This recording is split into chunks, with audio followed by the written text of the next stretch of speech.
This episode of the Vic MX Show is brought to you by Wonthaggi motorcycles and power equipment. Whether you're out on the road, playing in the dirt, or on the water, Wonthaggi motorcycles and power equipment have got you covered with their great range of motorcycles, marine, and outdoor power equipment. Servicing South Gippsland for over 25 years, their friendly and knowledgeable staff pride themselves on being able to deliver the highest level of service. Stocking a full range of Kawasaki and Honda road, dirt, and adventure motorcycles, kids' bikes, ATVs, riding gear, consumables and hard parts, Wonthaggi motorcycles and power equipment are your one-stop shop when it comes to having fun. My name's Cooper Danaher and you're listening to the Vic MX Recap Show.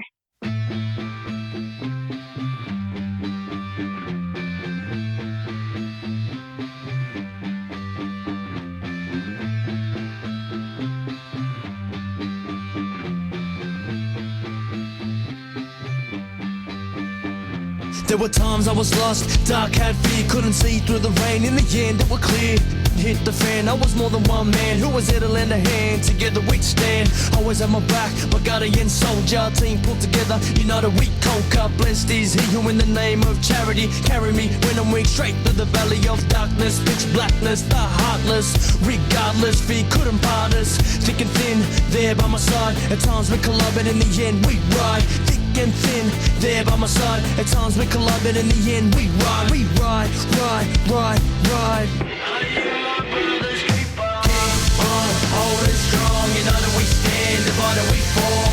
Together we belong. I am my brother's keeper. Keep on holding strong. United we stand, divided we fall. Together we belong. I am my brother's keeper. I am my brother's keeper.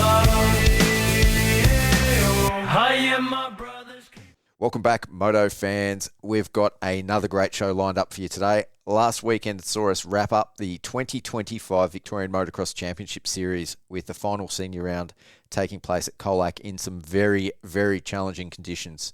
Before we get into it, I'd like to give a massive thanks to Wonthaggi Motorcycles and Power Equipment for bringing you this episode, as well as the August sponsor of our motocross and supercross wall calendars, Kimber Constructions. Before I introduce my co-host, who really needs no introduction, just a little reminder to make sure that you subscribe to Mental for Moto on your favourite podcast platform and turn on your notifications, as we have got a bunch of great podcasts lined up over the coming weeks. Next week on our Between the Rounds show, we'll be doing a full wrap-up of the 2025 Pro-Max season, as well as covering some silly season news, some of the AMA motocross, and a bunch of other current events and news. And we'll also be dropping the first of our new series of Inside the Helmet pods, now brought to you on behalf of Fastline Suspension. And if you race Colac on the weekend, it'd probably be a really good idea to get your suspension serviced. So go see Adam at Fastline and he'll get you sorted. All right, we've got a big show lined up for you to see out the season. Later on, I'll be catching up with 4 of the racers who competed at this year's Victorian Motocross Championship. But first, to talk about the final round of the championship, as well as some of the highlights and results. Welcome back to the show, Kenny Watts. Thanks very much, Pete, for having me again. It's always awesome to have you on, Kenny. It's been a great season. Finished off, not really the way we wanted, but I suppose we'll dive into it a little bit deeper a little bit soon. But just grateful for the season and thinking, with management about a few little things that we want to try and do next year to try and make it a little bit better again. So. Yep, so that was actually one of the questions I had for you, Kenny. So it's been a great season. We had a bunch of, different tracks, different conditions, really good numbers. But what have you sort of learned through the season that you would do differently, and what are you going to take into next year that might be a little bit different from this year? Geez, that's a good one. It's just to get you warmed up. Yeah, look, the feedback from the riders has been the format's been pretty good. It's just trying to encourage the riders to finish the series off and make it that they try and encourage them to do the 4 rounds. And, the numbers dropped off for rounds 3 and 4, unfortunately. So not the way we wanted it to finish off. And, mate, we're still down to venues, to be honest. Yeah, it will come down to a few things. Like there was a good event scheduled, in the planning scheduled stages, and we just couldn't get it over the line because the Pro-MX took the date that we wanted to use, and then it just didn't get to work. So, wait for the Pro-MX dates to come out, and then look at what we can do with we've got we think could be a pretty cool event to run, but it incorporates a date that we need to make sure the Pro-MX don't pinch it. That's all. Yeah. So when are we looking at getting those 2026 dates and venues finalised? Will that just be after Pro-MX releases their calendar? Is that the only thing that you're waiting on? No, Pete, we have it. We basically have it all done, all finished and everything, just waiting for the Pro-MX dates to be announced. As you've seen previously, Pro-MX dates come out, say, mid-October, November. Yep. And the day after, we start announcing our dates. We've already got them locked in. So, we get access to the Pro-MX dates, and then we've got to work in with Sheather and the Pro-MX dates, and then try and get the clubs to align with what we're trying to do, and actually to even have clubs, because we opened for expressions of nominations for next year, and it's we've had to send out a reminder because there's a few clubs. We're a few clubs short of even running a series next year at the minute. Yeah. In terms of the year that we just had, both from a racing perspective and from an organisational one, did you have a favourite track that we raced at, like across both the junior and senior championship? For me personally, I think Ballarat went well for the juniors. Yep, that was an awesome round, yep. Yeah, I liked Wonthaggi's round of the seniors with the introduction of the MX3 class and the massive amount of numbers that we had entering that first ever MX3 class introduced into Victoria. That was cool, and even having the 85s at it. Some senior riders think having junior riders as feature events on the Saturday sort of affected their series a little bit, but just something we tried this year. I don't know whether they'll do it again. We don't even know the format or anything at the Pro-MX next year. It could be, the support classes at the rounds here in Victoria may not even be anything for us to even consider. So, that it aligns, no idea. So at this stage, with the MXGP, is the plan to run, all things being equal, another MX3 qualifying series through the Victorian Motocross Championship as well? Yeah, that will stay. At this stage, MA have already said that the MXGP's got a 5-year contract. So whether they stick to this format of what they're doing for this first one, they might go, we're going to cut it back and only run one class included in the actual GP itself. Yep. And run more on the Saturday. For this first one, we've got the MX3 and the 85 classes invited state challenge, and all reports, we've seen a few photos coming back of the track layout starting to slowly take its shape. So going to be interesting. But I think the MX3 class, the MA adopted the Victorian model that we put forward and adopted it Australia-wide. So I think all state championships should be running that MX3 class because it worked. It was definitely successful. I mean, I had a look going through the results in preparation for the podcast, and we had 56 different riders line up in the MX3 class over the course of 4 rounds, which was super cool to see. Obviously, as you sort of mentioned, there was a little bit of a drop-off towards the end of the year. But, notwithstanding, it was a very, very healthy gate throughout the whole series and provided some of the best racing of the championship as well. So that was always cool to see. And, just like our junior 250 class, it gave a lot of those riders, especially the younger ones, an opportunity to race on a senior level track as well. Yeah. And, whether the timing, because I think they were ran back-to-back the last 2 rounds. So, doing Ballarat last weekend and then having Colac the following weekend probably put a little bit of pressure on some families to go to do that also. So you sort of expect a little bit of a drop-off with that. But I think the numbers for the MX3 class was good all year, like considering it's our first year running it. Yep. And, some great racing was given to the riders and the top riders in that class, they consistently showed their form all season, didn't they? Yeah, totally. Like I said, that was one of the classes I really enjoyed at every round to watch. It was very cool. And I think in terms of the rider drop-off, I mean, with the qualifying over at that last round and the weather, between those two, I think that probably influenced the numbers a little bit. But beyond that, yeah, it was some great racing and the same riders turning up at each round. So that was very cool. Now that we've had a warm up, I've got a question for you. It's a little bit more of a contentious question, I guess, but I thought I'd ask you from the get go. So I've heard from a few other people, around that with the Vic titles that they shouldn't be graded classes. That any grade other than sort of an A grade champion or an open champion shouldn't be called a state champion.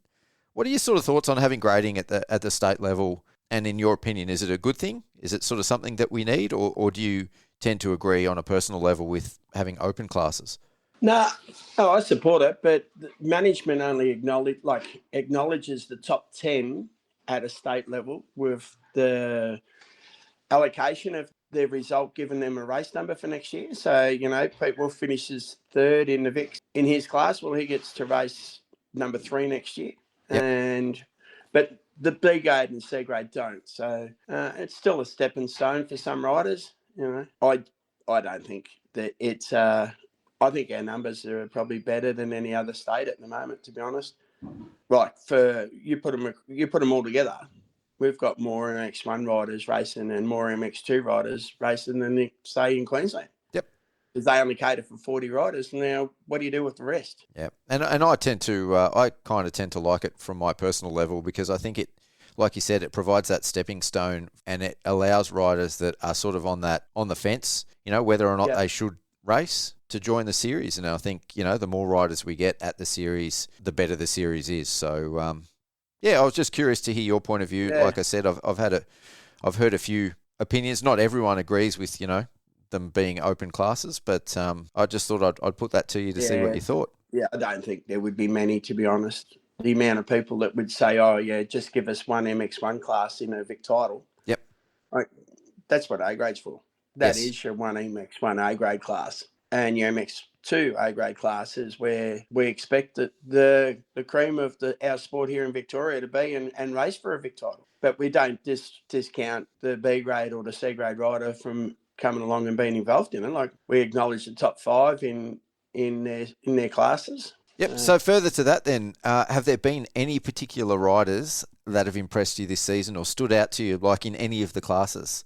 In senior or senior, junior, just in general? Yep. In the juniors, Lincoln Sacco had a great season. Mason Ezagalis dominating. In seniors, Balin Townsend. Yep. In that MX3 class, Strody, Boydie, chucking it out there, getting some good hole shots and running with them. There was one rider I was a little bit surprised. I didn't realise how consistently he's been. It was Nicholas Metzen. Yes. When I found out his positions, that snuck up on me. I did not put that together. Bryce Hogganinis' season this year has been, not only does he look good in the gear that the Whitten brothers have got him lining up in, and the bike's looking good, but the performance that he's put out, he had a little bit of I don't know what happened between round 3 and round 4, but it didn't go the way he planned at the Pro X, but he come back and defended his title. I thought he rode really good. Yeah. Oh, he had a bit of an accident at work that landed him in hospital, unfortunately. So Yeah, so I didn't hear about that. I just noted he said, well, that's not the way I wanted to finish my season off. But talking about riders that impressed, there was an old bloke, actually, really nice bloke, Adam White. Yep. He impressed me. I hadn't seen him race a motorbike ever before. He turned up and took out the over 50s. Him and Pete Sullivan had some great races. Pete missed a round, but Corey Vanderlei had a great season, missed the last round. Yep. Well, he was there, but seen the condition of the track and took off the motorbike boots and put his missus' slippers on and got in the van and drove home, I think. So, I must admit, I braved the conditions with the camera, but I don't blame him as a rider. Yeah. And he's had a good season. Like, he was leading and then he's just thrown it away, hasn't he? So, there was, the weekend threw a few things at us, didn't it? Like, we had every condition known to man, basically. It got windy, we got rain, it got hail, and we even had sunshine at a point where you're thinking, this day's up. This is going to be good. And then we got another skip of rain come through. But, mate, considering the club was chucked in the deep end and come to the saviour for us when Cobram couldn't run it. Yeah, couldn't run it. It just put us in a position where it was like, yeah. So anyway, yeah, Colac stepped up.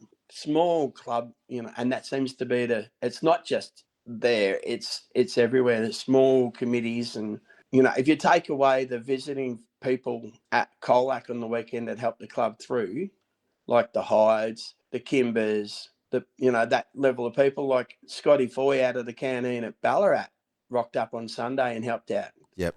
You take that assistance from other clubs coming down and giving you a chop out. It's the clubs is not looking in a good position at the moment. Honestly, that's being honest. I reckon it's not only the management committee, it's the clubs are struggling to get people to step up and help out. So I think that's across the board, Pete. That's probably a bigger concern than anything at the moment. Yeah, I mean, I think it's a threat to the success and the viability of the sport, and it's a realistic threat. Like, if people don't step up and start contributing to their clubs, we're not going to have clubs and tracks to ride and race. Yeah, it's probably a little bit easy to just go to a ride park for a Sunday and just go home again and have no commitment to anything. But there's clubs going on.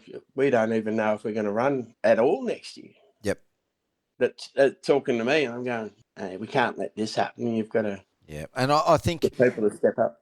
Unfortunately, I think it's a little bit of a case of, until like that threat is imminent, people tend to be a little bit loath to step up, and unfortunately, I think it sort of almost takes sometimes things to get to that 11th hour before people come out of the woodwork. They're always ready to wait and see for someone else to step up and do it. So, I like to think in the moto community that we won't ever see a club shut down because of a lack of volunteers, but it would be great if people are a little bit more forthcoming with it as well.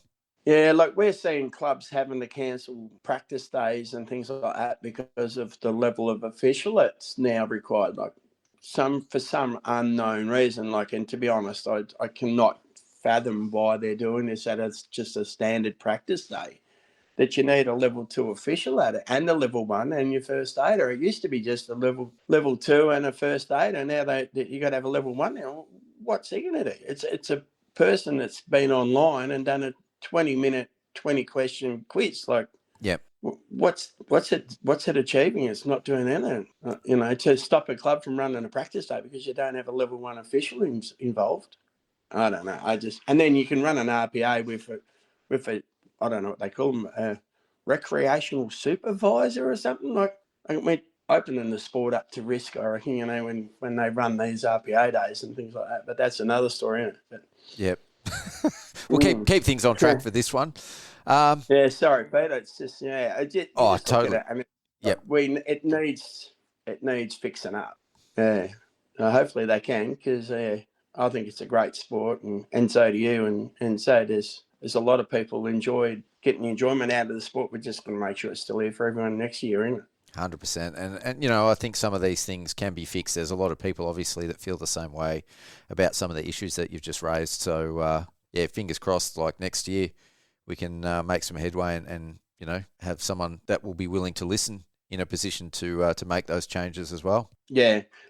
We had the CEO of Motorcycling Victoria come out to Colac on the weekend. Nice bloke, Ed Wilson, come into sport, doesn't have any background in the sport, but he's had governing experience roles, in different sports like football and other stuff. And then we've just got a new sports manager signed up on, I think he started yesterday. So, hopefully some of the other experience they've had in governing of sports can be bled into this and help us and not have us go backwards. But yeah, I think Ed's pretty, really switched on bloke, and he's only a young bloke too. So I think he'll do a good job. So just got to get this official side of things. We offered a heap of training this year, and there was a couple people that have come through, and now we see a couple of running practice days at their clubs and things because they come to the Vic titles and got some hours up and whatever else. But because there's no basic training at the minute here in Victoria without it being at a Vic title. Yeah. So I was going to ask that for someone that's interested in becoming an official, so level 1 official is an online course on RiderNet, but for level 2, what's involved? So there's MA. I've got a online training thing, MA learning course or centre. I'm not sure what the C stands for, to be honest. So there's some online stuff you can do yourself and tick the boxes on a few things. And then I've seen that New South Wales is advertising to do online, like over the internet courses over a couple of nights. And they're inviting anyone in Australia, basically, to get involved and get your hours up and do that course. And then I actually don't know exactly what they've, because it's from the time I became a level 2, it's changed a lot, unfortunately. So, yeah, I went to a course, to a 3-night course, and I was out of that and race secretary at the next weekend. I don't know. But yeah, there's online courses. I like the ones where you're actually sitting in a room with someone. With real people? Better than, Yeah. Yeah. Yeah. And it's not, I'm doing some homework with MV at the moment about getting some online MyLap timing done also. So, that's a big thing for our sport at the minute. We've got limited people that are in a position to do that. So. Yep. So just changing the subject a little bit before we get into the Colac event in itself, but we've got the presentation night coming up for the Victorian Motocross Championship, and there's a little bit of a fundraising effort there for the riders that are going off to MXGP. So I believe you've got some stuff to help with that. Yeah, mate, I've been able to secure a couple jerseys, and we'll be wrapped when we get to the night and they all turn up, and we've got them sitting there on display, and then we'll auction them off. And previously we do it jersey auctions solely to go to the Royal Children's Hospital. Yep. This year it will be to help the kids go to Darwin. We've got 3 jerseys through our contacts at Peter Stevens that have been graciously been able to secure some for us in that. And then I've personally been talking to a couple of Australian motocross champions, and with a little bit of homework done there, we should have a couple of them also. So, that's awesome, man. You're doing a fantastic job.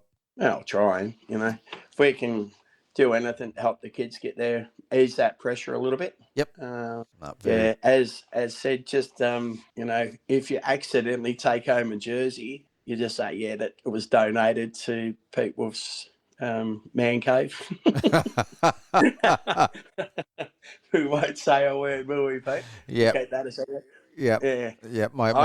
I could tell my missus it was given to me. She wouldn't know any difference because she's not close enough to hear this. So. Likewise, I might have to make a donation. But if I bet you if I have a New Jersey hanging up on the studio wall, my wife will be all over it. Actually. Yeah.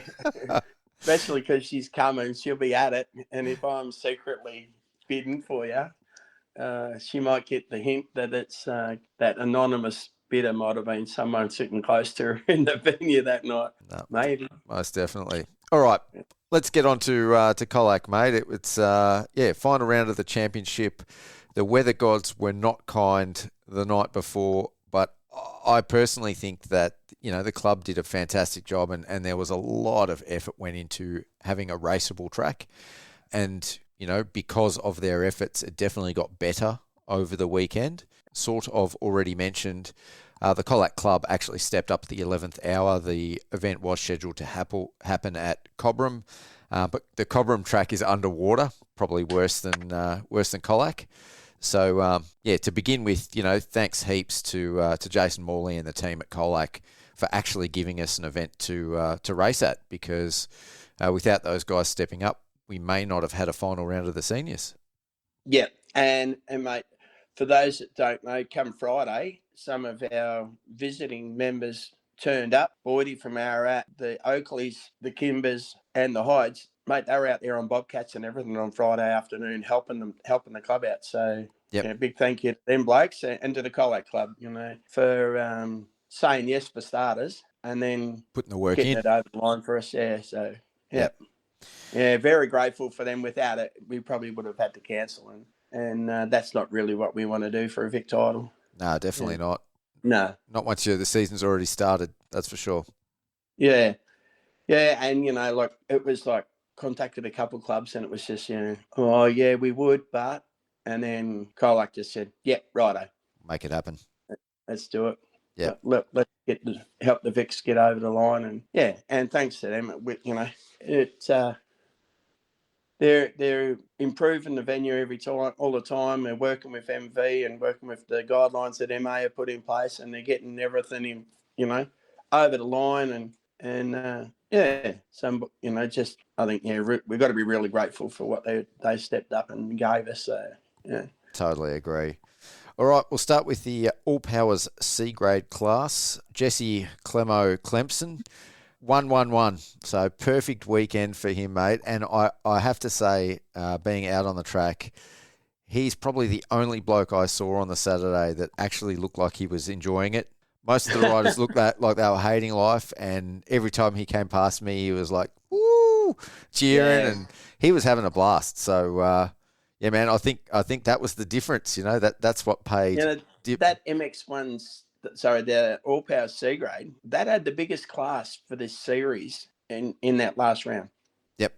That was their biggest amount of entries. Biggest gate, yeah. Yeah. Like, where you been? Why haven't you been doing the others? But, yeah, it's just the All Powers is sort of like, if you're just going to race MX1 or MX2, you race Sunday. But if you haven't been to the track and you want to have a ride, that All Power class is where you go and have a ride. And you get to have a ride on the track too, so...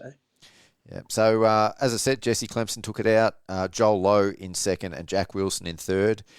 And an honourable mention to young Tyler Rolfe, who battled around a very, very heavy track on his 125 and managed a third in Moto 2, but unfortunately, I think it was the bike that didn't survive the first or the last Moto. So, pretty impressive getting around there on a 125, that's for sure.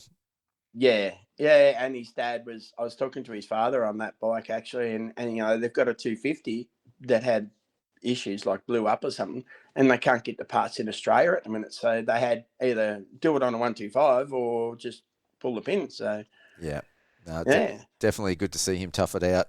For the championship, Tanner Late, who was the only rider to have competed in all 4 rounds, took it out. Jared Hovey in second. And Jesse Clempson, who we're going to get on the podcast a little bit later for a chat, he rounded out in third. So despite missing 2 rounds in the All Powers, actually. So, managed to still secure third step of the podium in the championship, thanks to his 1-1-1 at Colac. Yeah, and there'll be a rider in the All Power A grade that will do that too. So I won't drop the name yet. We'll wait for that when it comes up to it. But yeah, did he miss the first 2 rounds altogether? Only in All Powers. So he raced. Okay. Yeah, he missed the first 2 in All Powers and missed the first one in MX1C. Yeah. So because I was talking to him. Yeah, he's a bit of a character actually. When we interviewed him at Horsham, they were the funniest buggers on the line, weren't they? Totally. Yeah. At the end of the day on the Sunday, that was a blast. Yeah. Yep. On the Sunday, that was funny as. Yeah. Yeah. Him and Alexander Sabatucci. Yeah. Yeah, that was pretty funny. It was a shame not to see Sabatucci there for the last round, actually. Yeah, he has got a precedence in place that you'll only see him once or twice in 10 years. So we'll probably see him in the over 40 vets next. So. Yeah. All right. All Powers B. Seb Bartlett, a very, very strong year. Finished it up with first place at Colac, Cody Attridge in second, and Archie Hyde rounding out the podium in third. Yeah, cool. Yeah, that's cool, isn't it? It's very cool, mate, and I'm stoked for Archie, to get up there in third, because it ended up putting him on the box for the championship as well. So Seb Bartlett won the championship.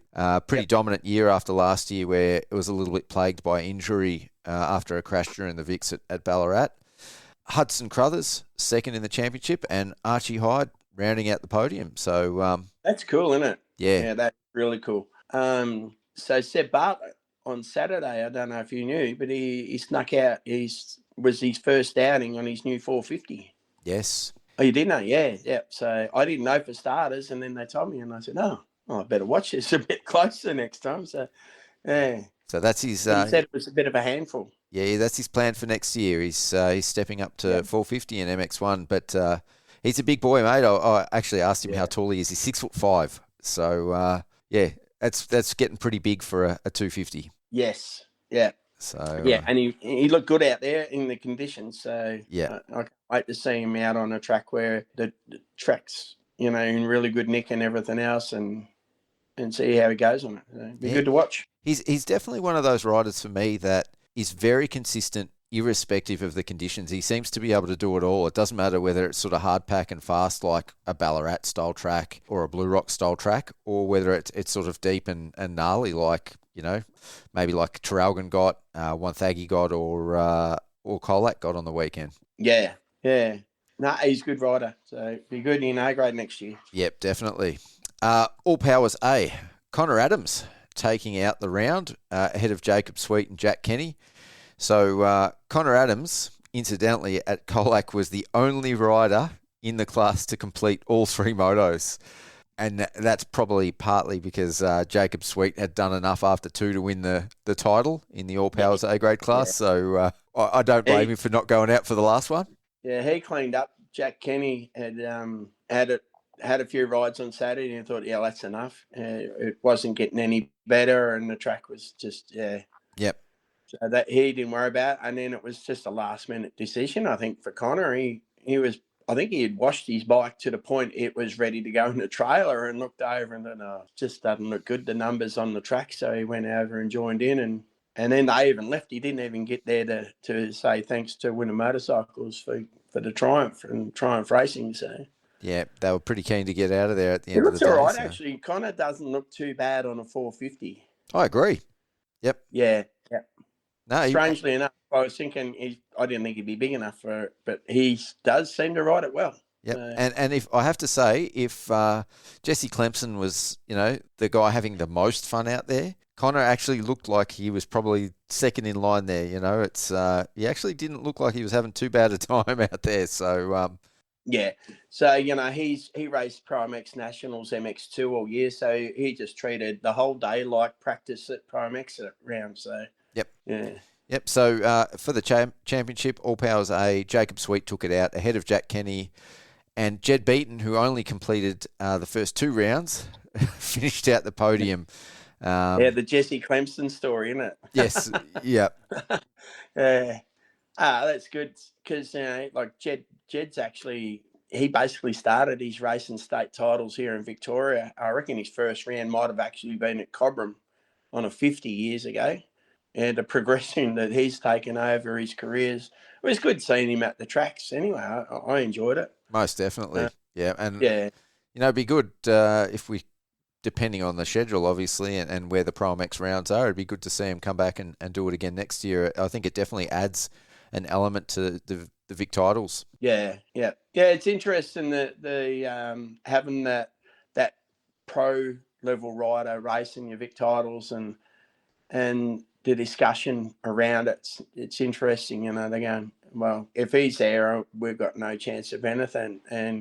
But they're next minute you see him racing a Pro MX National round, and you're thinking, well, Jed's there too, so what's the difference? But yeah.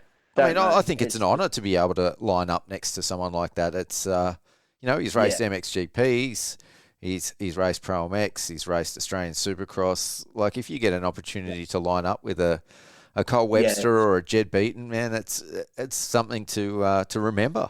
I thought it was just a privilege just to interview them at the end of their races, pull them up and have a yak to them, and then we done their presentation for them with them on their bikes. At Wonthaggi. So having Kyle and Jed there and people like that, it's just pretty cool. Yeah, definitely. Yeah. Ladies Clubman, Madison Bird took it out at Colac against ahead of Abby Lightowler and Chloe Park. So, well done to those girls for braving the conditions because, when you see A-grade guys riding around, paddling around the track, I think for any clubman rider, it's got to be pretty daunting. And to go out there and tough it out for 3 motos, that's really impressive. I wouldn't have got around that track. So, I'm impressed. Would that be right saying, Pete, that was the biggest field of clubman ladies?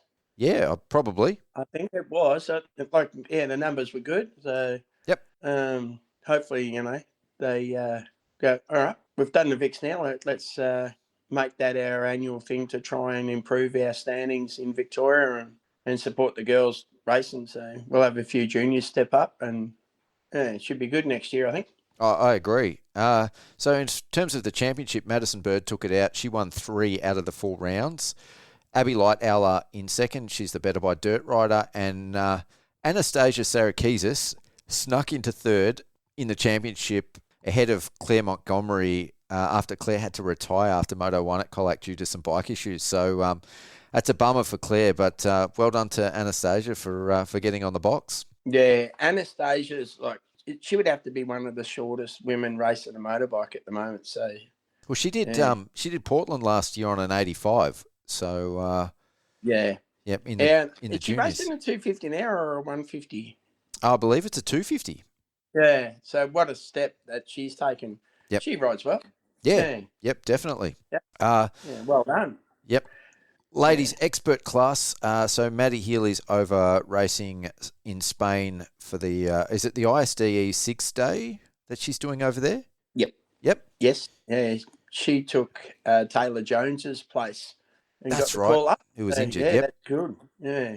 Yep. So she wasn't at this final round. I was really looking forward to her and Emily Lambert battling again. They had some great battles at Horsham, which Emily Lambert ended up taking out. In Maddie Healy's absence, Emily Lambert absolutely dominated. What she did in Moto 1 on Saturday was probably one of the most impressive things I've seen anyone do on a dirt bike when she went down at the start of Moto 1 in the first lap and was dead last. And by the end of the first lap, she was half a lap in front of everyone. In those conditions and with that sort of tenacity, like that was just super impressive. And I think by the end of that moto, she had lapped the entire field. So that was. She's still only 16, or has she turned 17 now? No, I think she's still 16. That was so cool to see. There was talk of us of Emily coming home from she's doing the wild card at the MXGP in the women's class. Yep. And then coming home, and I was trying to get him to put her on a 125 and let her race at Gilman because she's still eligible for that new 125 class rule. Oh yes, yep. But she'd have to race with the boys. She can't race. They haven't introduced that under 17 125 in conjunction with the junior girls. It's still stuck at the under 16. So she would have to race with the boys, but she'd probably give them a good run for their money anyway. No, for sure. So we'll be getting Emily on a little bit later for a chat too, which is always cool. As far as the championship goes, Emily ended up taking out the championship for the expert women ahead of Madison Healy and Kaylee Cameron, who rounded out the podium. Kaylee actually retired early. In her words, she had a bit of a brain fart and retired early in Moto 1. Otherwise, she would have ended up getting second in the championship if she had finished that moto at Colac. So bit of a bummer for her, probably a bit of a learning lesson as well. But she did ride well all season. So, it's still ended up on the box. That the riders don't get used to, the fact that you've got a mechanics area that you can actually pull in, wait for a lap and go back out again. As long as you're, still within the 75% distance that the lead rider's on, she could have pulled in for a lap. Yep. And then gone back out. But not knowing that, it's cost her a position in the thingos. But and she's starting to get it back again, which is good. Like the weekend didn't give her the track or the environment for her to show her improvement again this year. But I think she's starting to get it back again, which is good because she had a big back injury, I think it was. So. Yeah, she hasn't been riding a lot, and then to go out in those conditions, she said she was absolutely cooked by the end of Moto 1 as well. So she said she could barely hang on. Well, you'd call it steamed, wouldn't you? When you get hot in those conditions, it's called steamed. And it wasn't good. But no, it was like chocolate pudding, I think. Trying to ride through chocolate pudding.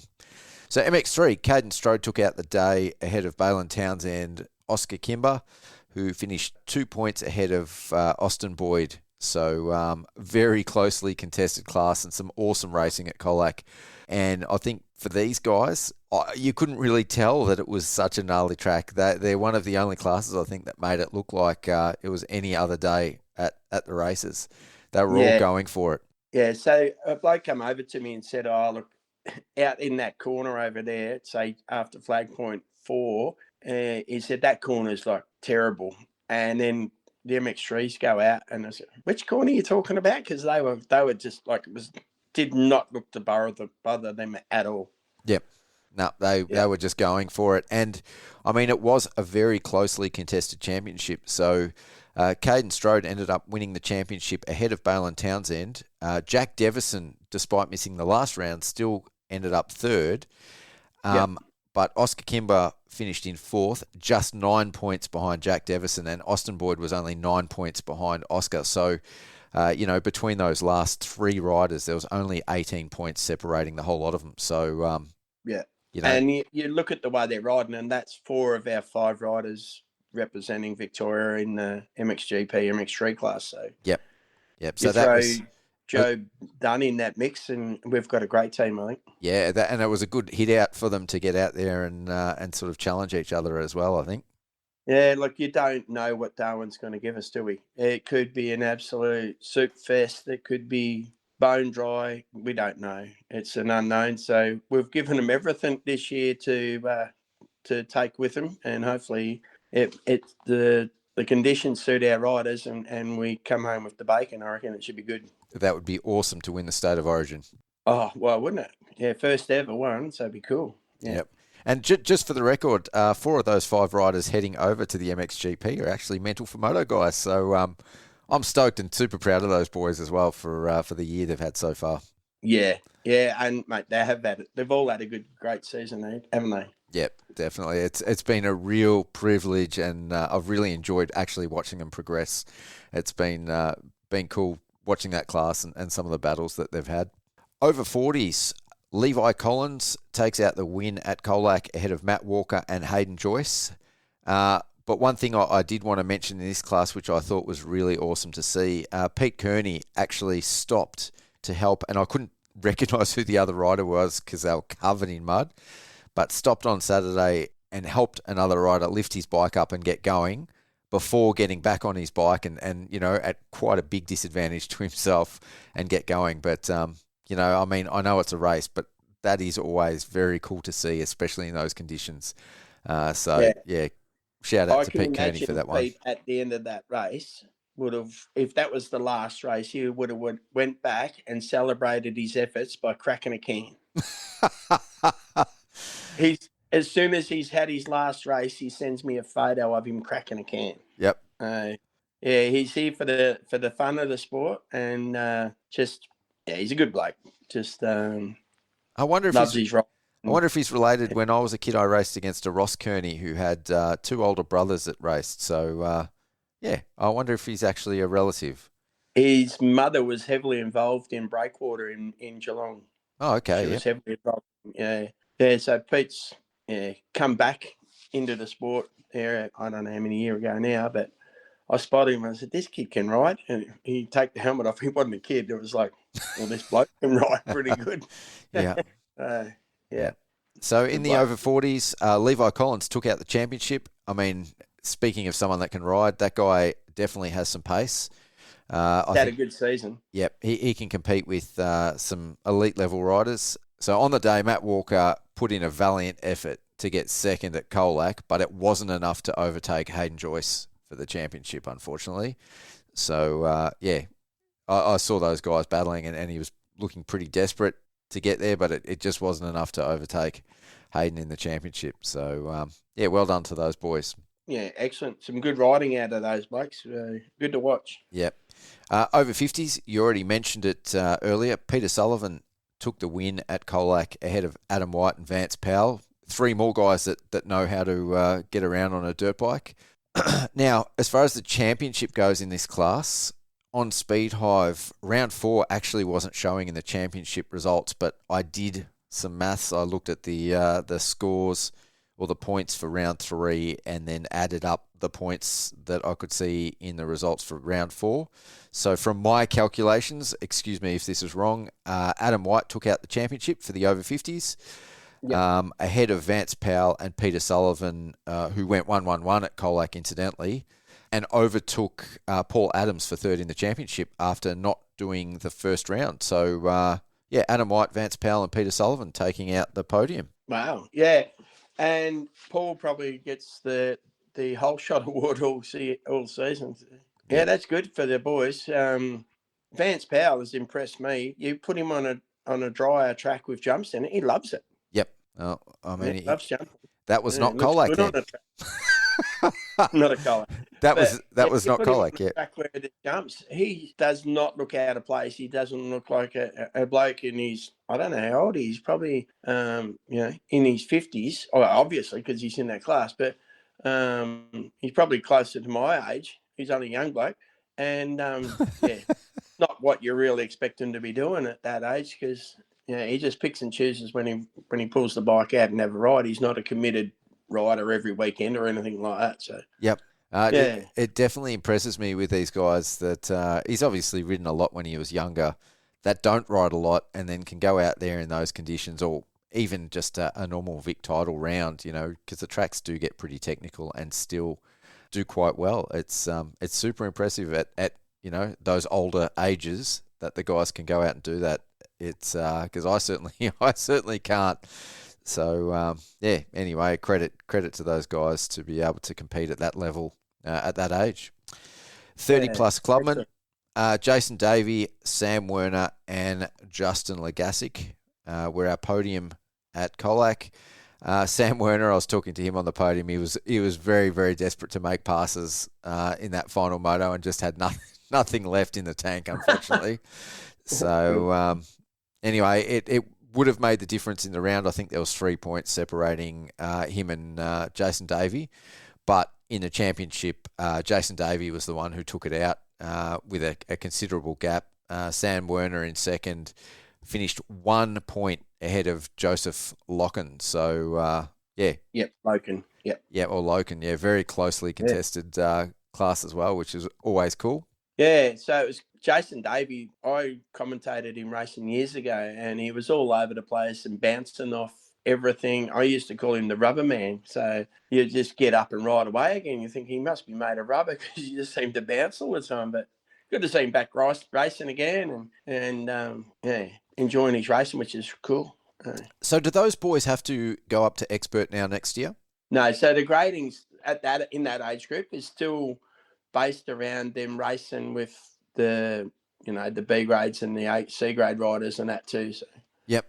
Oh, because I know at the Gippies, something special about them that they have a look at it. But when they're only racing them, to put them into a higher grade, like to chuck them into B grade, and then they go to an event that doesn't run vets, and we've got to go back and race with that B grade riders that are young kids and keen as mustard and things like that. So really like to see them race in their MX1 or MX2 classes to be graded. But if there's someone that we're going, this is not fair for this bloke or for the riders around him, we consider him.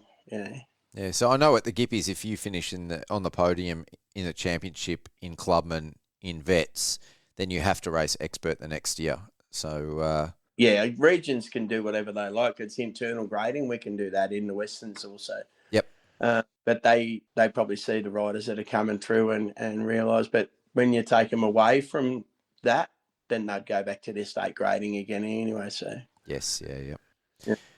30 plus expert class. Ali Kent got his revenge on Ray Cole after Horsham, so I'm sure he would have been stoked about that. Thomas Rawlings finished the day in third. For the championship, it was Ali Kent that took it out. Man, he impressed me all year. That guy is super fast, and even watching him up at the Prom X, he raced the vets at the last round and MX1, and actually ran top 10 in MX1 for a chunk of the moto. So I mean that's just testament to how fast these 30 plus expert vet guys are.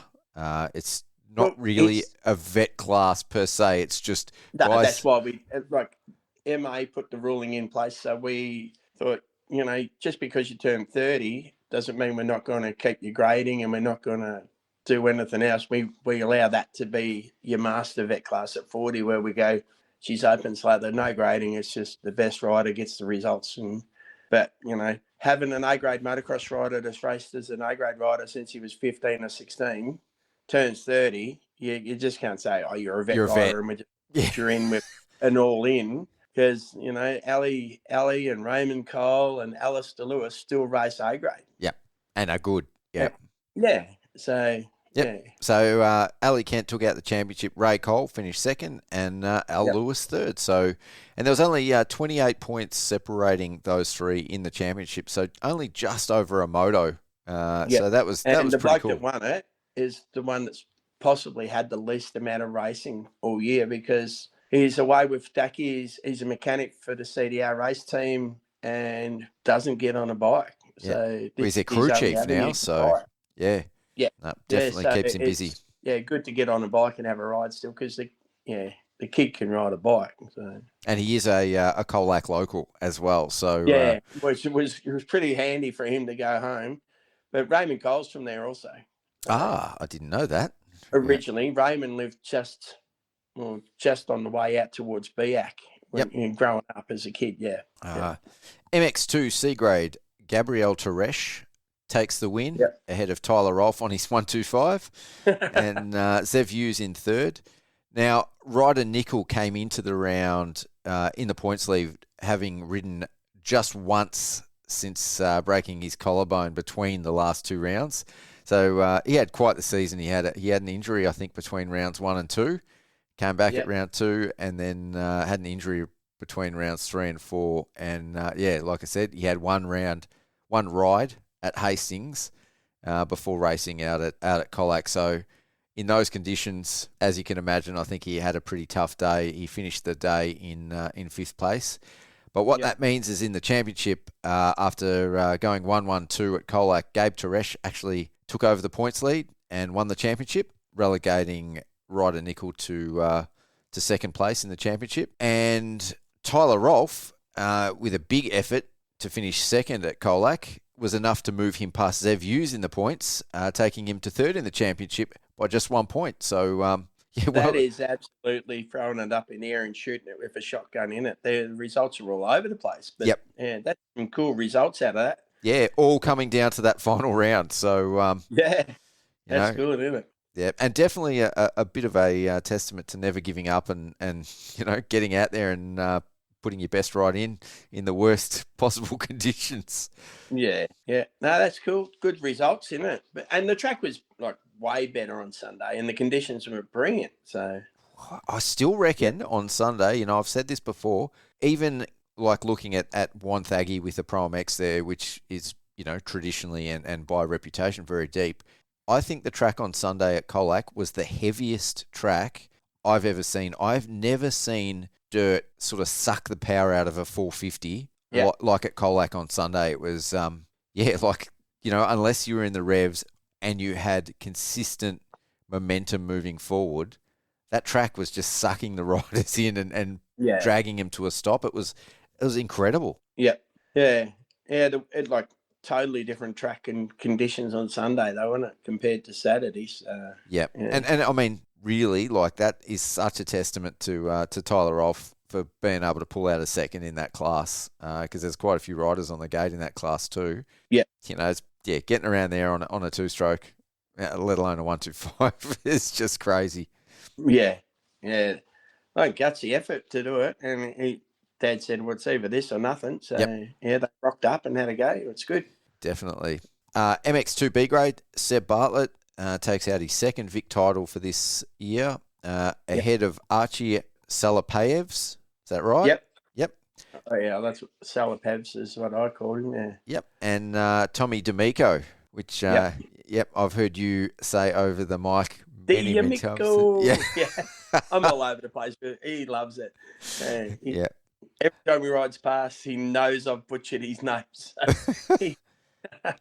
it's D'Amico or something. I always put a twist to it, but anyway. Yeah, good. Yeah, he rides good. It's good to see him back because he went missing for a bit as a junior, and then to come back, it's good. Yeah, it's always cool to watch them come back and then find success as well. For the championship, Seb Bartlett took out the championship. Judd Chislett, who moved up from C grade last year and had a perfect season in C grade, proved that he can run the pace of B grade with a second place in the Victorian Championship. And Tommy D'Amico finished out the podium. So, very cool class, and it's going to be good to see those boys up in A grade next year. Yeah, Juddy needs... I don't know where Juddy was. He'd been away, and they just got home. Didn't race Saturday, so only raced on the Sunday. And, he didn't have the best day at all, to be honest. I think it was probably his worst round for the series, but he's put enough of the other rounds together to get him second, which is still cool. Honda rider, of course. So. He looked like he was struggling a little bit out there, I have to say, but he did enough, and that's all you got to do. And that's what you got to do. Yeah, he turned up and maintained his position, which is cool. Yep. MX2 A grade. Now, for me, this probably was some of the best racing combined with maybe MX1 A grade, but MX2 A grade, these boys put on a show. I think there was a lot up for grabs in this class. So over the course of the season, we had 46 riders who competed in the MX2 A grade class, which is super cool. At Colac, Nicholas Medson, who we spoke about earlier, took it out. And I have to say it's probably the best I've ever seen him ride. That really surprised me, actually, seeing him lead and hold off, very aggressive Balin Townsend and Caden Strode, who were second and third on the day. And like the results, his results, just I was going, I did not put him in that position to be up there in that. So he just snuck up. And what was the overall for this championships? So for this round, Strode came into the round as the points leader. Jack Kenny came into the round second in points. And Nick Medson and Balin Townsend went into the round tied on points for third, right? But, and I've got to have a little bit of a side note here.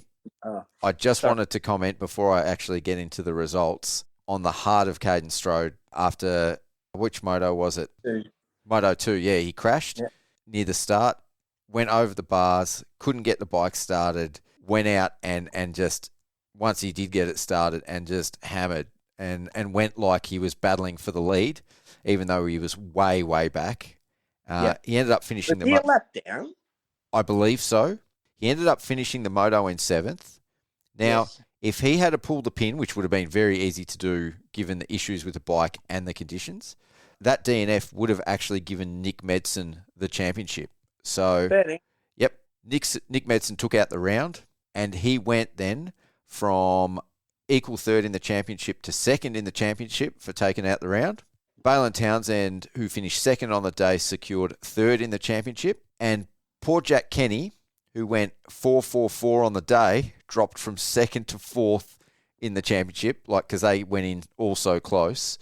And at the end of the championship, there was only 8 points separating second place, which was Nick Medson, and fourth place, which was Jack Kenny. So, that's again, like you said, it was like such a mix-up. And obviously, Caden Strode took it out thanks to, that effort he put in that second moto. So they finished 179 points for Nick and 200 points for Caden. And honourable mention, Oscar Kimber, after stepping up from B grade last year, finished 5th in MX2 A grade for the Victorian Championship as well. So, solid effort for him and solid year. I think he had a couple of up and down results that he wasn't super stoked with, but, well done. Yeah, he had a few bike issues, didn't he? Seemed to be just unlucky with some little things just going wrong with his bike, but that's racing, unfortunately. Yeah.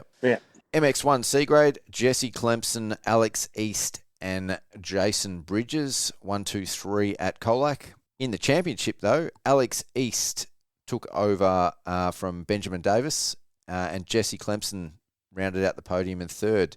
So in this class, Clemo missed the first round, but by the end, he overtook a lot of the riders who actually competed in all 4 rounds. So that's a good achievement, isn't it? It is. So possibly somewhere around 60 points he's had to make up. Yeah, that's roughly crazy. You get a person that's got 3/3 at round 1, and they've competed at all other rounds, he's caught up and passed somebody.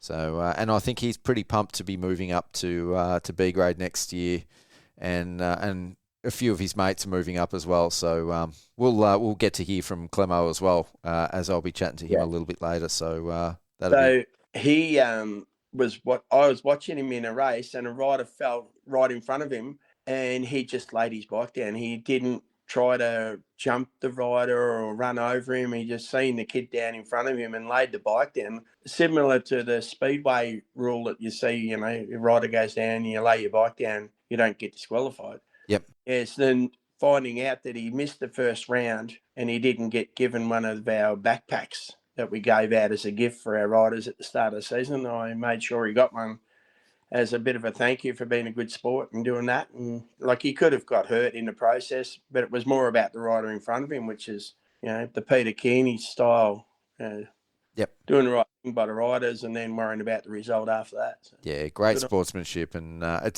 mean, that's why I love moto. I think to be able to turn off your racing brain in the heat of the moment and still have that care for, your competitor and another rider, it says a lot about the personality and who these guys are as people. Yeah.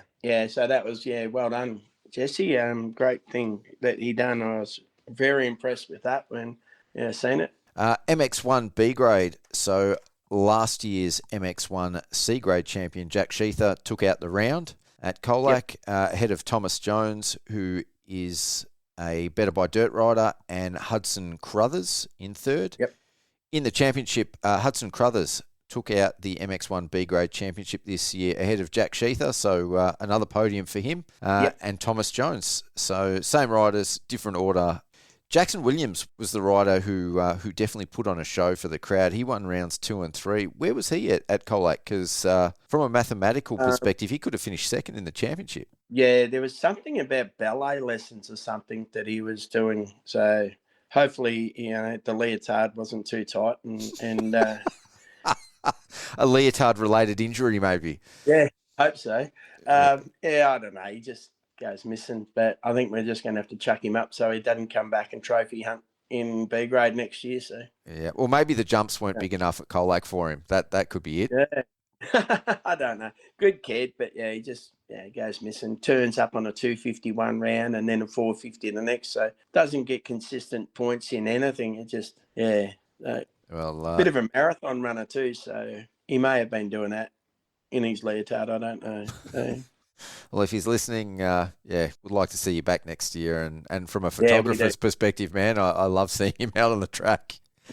Yeah, get Dad back and Mum back. I'll have a beer with Dad. Yeah. And finally, last class, MX1 A grade. Bryce Ognenis, Patrick Martin, Alistair Kent, 1, 2, 3 on the day.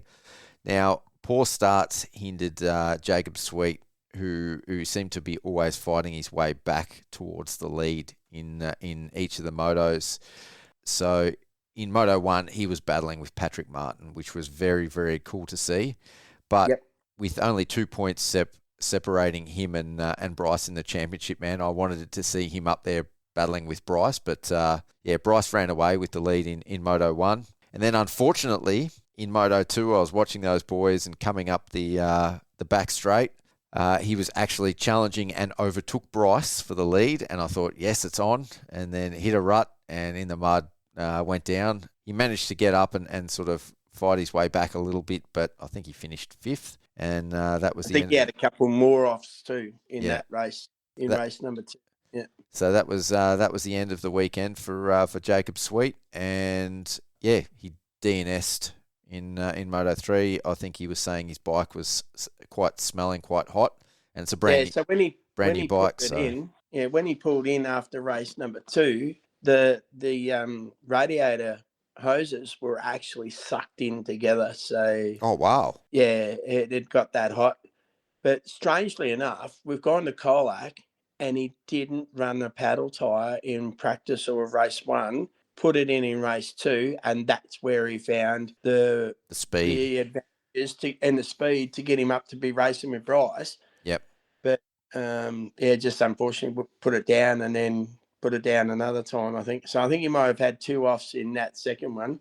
And then, when they seen the condition of the bike and the pipes stuck together, basically, they thought, no, we don't want to wreck this because this is the Darwin bike they're racing, so in Darwin. So Yeah, he's got a wild card. Yep. Yeah. So, it was really cool that he actually realised that the paddle is an advantage at Colac. It's strange that a rider that's done that much racing didn't start with one, to be honest. Yeah. I don't know. I don't know what's going on in his head, so I really have nothing to say. Eli Tomac runs a paddle in Supercross, so, Yep. You try and work out why they're not running a paddle in that sort of conditions. And Mate, there was definitely nowhere hard on that track on Sunday either, so... No. We've never gone there without a paddle. Yeah. So I have to say I was absolutely massively impressed with Bryce Ognenis this weekend, given how close they went in the points. I spoke to Bryce briefly at QMP, the last round of the Pro MX, and he was quietly confident, I think, that he had Jacob covered at this final round. But, thinking it, saying it is very different. He went out there and did it. He went 1-1-1. I think this year with WBR, he's just taken his riding to another level, both at the state level and even at the nationals. And that was, in the end, what culminated for him taking out his third MX1 championship in A grade in a row. So the third? Yeah, he's a three-time MX1 champion now. I was thinking twice. Yeah, there you go. No, his riding's really improved consistently. Yeah, just doing everything right. He's pulled in a couple of top 10s at Pro MX Nationals, so it looks good for the Witten brothers that are helping him out, and his bike and his gear and everything else now looks like he's a state champion worthy of running some good stuff. So congratulations on that. That's excellent. Yep. And, of course, Jacob Sweet, second in the championship for the year, and Patrick Martin rounded out the podium. So that's good for Patrick too. I know he's had some bike issues this year, and and he's doing it pretty tough as a privateer effort.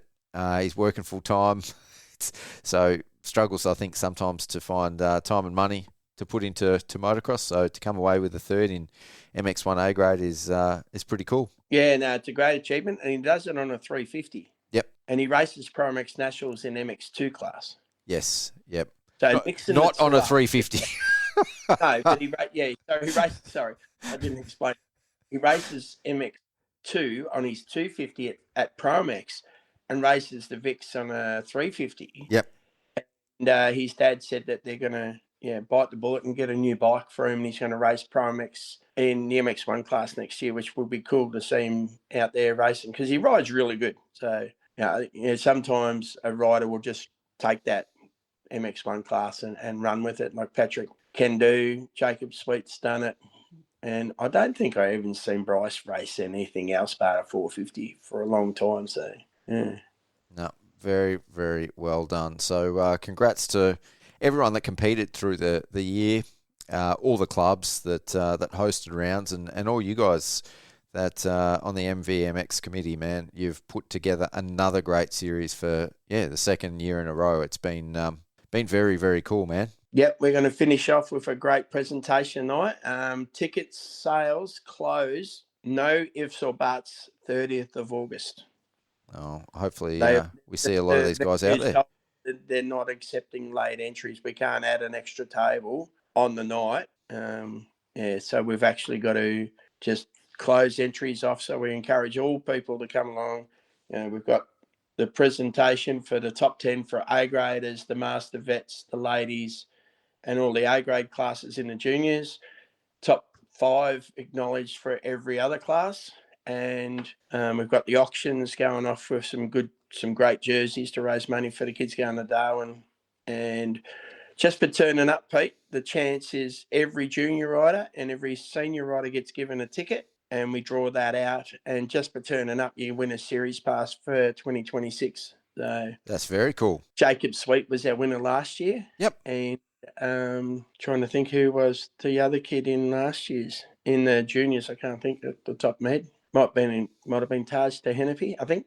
Yes. Maybe. Yeah. I think it was. He might have won it last year. So Yeah, you get a free entry for next year just to come along and support the Vics and race it, and for coming to the presentation. So it's usually a good night out at Melton. So yeah, just off Ferris Road. That was a lot of fun last year, and I'm looking forward to getting out there again this year. Yeah, no, it's a great night, and just finish off the season, and a few checks get handed out and some trophies, and then we have some giveaways to give away to people just turning up on the night. And Kenny drinks a few beers. I drink a lot of beers and celebrate the year as we did. Yeah, with a microphone in your hand. Again, that's, yep. Try not to mix the two at the same time. Yeah, no, I do it sensibly, and then I try to run amok afterwards. But no, even then, because we got to pack up and everyone be out of the venue by 11:30. So yeah, just sneak downstairs. The bar's open all night, so we're going there. It's good. Oh, fantastic. All right, well, I better get on and interview some of these riders. Thanks, Kenny. It's been awesome. Before I let you go, massive thanks to Wonthaggi Motorcycles and Power Equipment. And also thanks to Peter Stevens and the other sponsors for sponsoring the series and bringing us some great racing for the year as well. So, it's been a fantastic year, and I appreciate you coming on to break down each round with me, Kenny. It's always a lot of fun. Nah, no worries, Pete. Thanks again very much for everything you've done for us. Everyone enjoys listening to you, not me, but they enjoy listening to you talk to some riders. I was laughing my head off when you interviewed young Tyler Phillips the other night. Where are you from? Indonesia or wherever you said? Philippines, yeah. Frankston. Yeah. Yeah. So, I've, it fills some dull moments in my truck driving along, listening to the questions you talk to the kids and everything else. So, yeah, thanks very much, Pete. Yeah, Mental for Moto. Love yous. And thanks to Wonthaggi Motorcycles and Power Equipment for being there, and also this month Kimber Constructions for coming on board and helping us out. So thanks very much to all them. Pete, good luck with Emily Lambert and Clemo. Jack Sheather. That's going to be funny. Yep. Who else you got? And Clare Montgomery. Okay, yep. Yeah, so good luck with that. And keen as to listen to the final one. And make sure everyone just get them tickets for the presentation. It should be a good night. Thanks, Kenny. Thanks, bud. All right, our first guest for this episode of the Vic MX Show is Clare Montgomery. Welcome to the podcast, Claire. Thank you for having me. No, it's absolutely my pleasure. So you raced the Clubman Ladies class at Colac and through the rest of the championship. But just before we get started, tell me a little bit about yourself, like whereabouts you're from and what do you do? I'm from Wangaratta, and I'm just currently just working at Woolies and at a servo, just trying to make a bit of money and racing on the weekends. So it's never easy. No, it's definitely not. Yeah. So this is your second year racing the Vics, is that right? Yes. Yeah. So how long have you been racing for, and like, do you race a regional series as well? This is my third year racing, and I race the northern regions. So. Oh, yeah. How did you go in the Northerns this year? Northerns this year is still running. I think I'm currently second in that one, and my past 2 years racing, I both won the championship outright. So. Oh, fantastic. So how did you, we'll talk about Colac in a second, but how did you get into motocross? My dad's always been riding bikes since he was young, so I kind of grew up on them, and then I've been riding them since I was little, and then I got one of my 250 that I have now, and I just always wanted to race, so I just decided why not give it a go in just the Northerns, and then again the courage to start racing the Vic titles, which was much a good idea. Yeah. Have you found it like a big step up in terms of like the tracks and the level of competition? Oh, 100%. Like racing the Northerns is good, but you're mainly with the vet riders. And there's only maybe 2 or 3 other girls like racing at times, but the Vics are completely different. Like the tracks are just so gnarly, and all the girls are like great competition. Like I've never had some of the battles I've had racing in the Northerns compared to Vics. Like I remember last year I was like bar bashing with some of the girls. So it's definitely a different competition out there. Yeah. So you're going to be back for next year as well at the Vics? Oh, 100%. I'm coming back to hopefully get a better result than this year. Yeah. We'll get into that in a second. So we'll start off with Colac. So it was a pretty horrendous day on Saturday.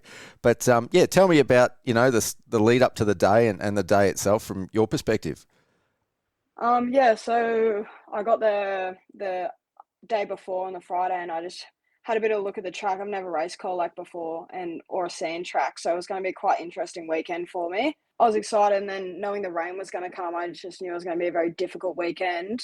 Saturday morning when we rocked up, I did a track walk, and honestly, the track was quite good. Like, it looked really wet in some sections, but it held up quite nicely. And then kind of just going into it, knowing that I just had to stay upright, hopefully, most of the time. But, yeah. Nah, easier said than done. So what's it like when you're sort of on the line and you've got A-grade riders out on the track sort of paddling their way around? Like, what's your mindset like when you're sort of going out for practice or a moto and you sort of see that? Oh, it's a bit nerve-wracking, seeing like some of the faster boys, knowing that you're going to go out there and try hit the same track, and then you hear like over on the sidelines like people saying how deep the ruts are going to be and that like there's just this one boggy section that everyone's slipping out in. So it's a bit nerve-wracking going into it, but you just got to kind of find your lines and find what works best for you. Yep. And then just try fight against the track sometimes. Yeah, so talk me through, you only did the first moto, I think. So, tell me about the first moto and how that went for you. It didn't go too good. I had some bike troubles during qualifying, which half stuffed up my race. Off the line, I got a pretty bad start and got stuck behind some of the girls and just got absolutely roosted and covered in mud.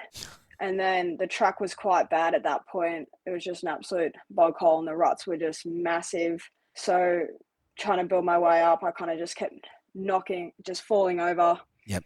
And getting stuck. I got stuck a fair bit during Moto 1, which just caused my bike to quite badly overheat. But I ended up finishing the race and I just pulled off, and like I just knew I probably couldn't race the last two just because I didn't want to blow up my bike in that condition. Yeah, for sure. I mean, there was a lot of bikes that didn't make it through the weekend, so it's definitely understandable.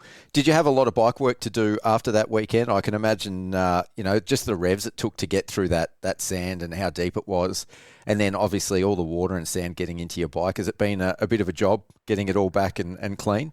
Yeah, well, I've stripped it all off, so all the plastics are currently sitting off, and got to redo all my radiator fluid and get my oil redone and just make sure my airbox is all good, that nothing got in through with water or anything. So it's been quite a hefty job trying to get it all back and cleaned and get all the sand out, but we're getting there. I can imagine. So do you do all that sort of bike work yourself? Yeah, like in between races, I mainly just do all my oil changes and make sure that my bike's running smoothly. And then obviously if it's something a bit bigger, like going into the engine and like all that, I'll take it into a mechanic. But yeah, most of the bike works I do by myself. Yep. Oh, that's pretty cool. So you finished fourth in the championship, which is like a great result in itself. But you kind of just narrowly missed out on the podium after Colac. Were you sort of bummed about that, or do you still consider it a successful year?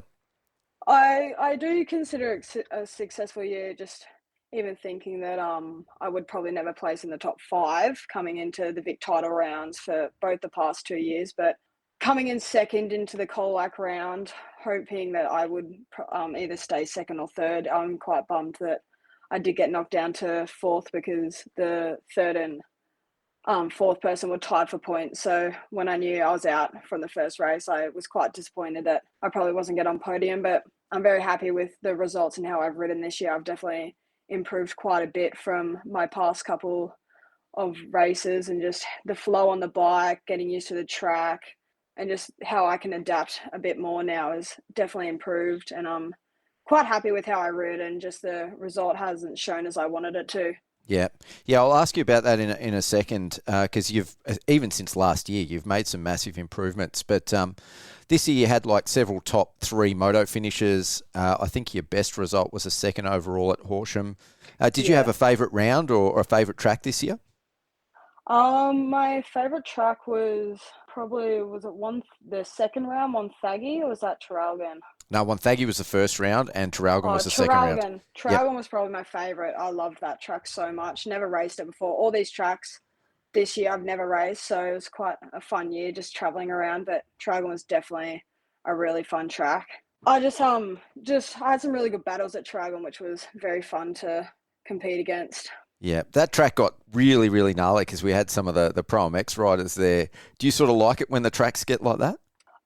Yeah, in some parts it's definitely a bit difficult, but it also makes it easier to kind of overtake in that because you can find like the weaknesses in other riders to try and overtake. But the track was really fun. I just liked how it was laid out and just it was some technical in some parts and then really flowy in others. It was just a really well done track.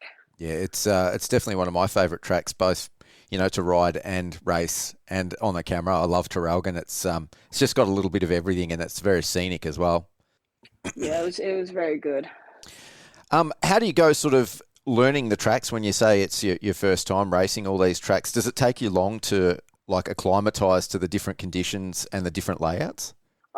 Well, I feel like track walking definitely helps get a layout of the track. I kind of memorize it and just look at all the different lines that I could take, and then the practice, having a longer practice, because normally Northerns is only 3 laps, so having a 13-minute long practice is quite good. But I always go into it the first lap, obviously under yellow, you just take your time, and then the 2 after that kind of just increase your speed and work on different lines, go inside and out just to see which ones flow a bit better. But I feel like I do pick up the tracks quite quickly. I mean, they're all basically the same when you look at them, just different sections that you just have to put together. But I feel like I go quite well just getting the flow of it and then try and put down a fast lap to get to a good qualifying position.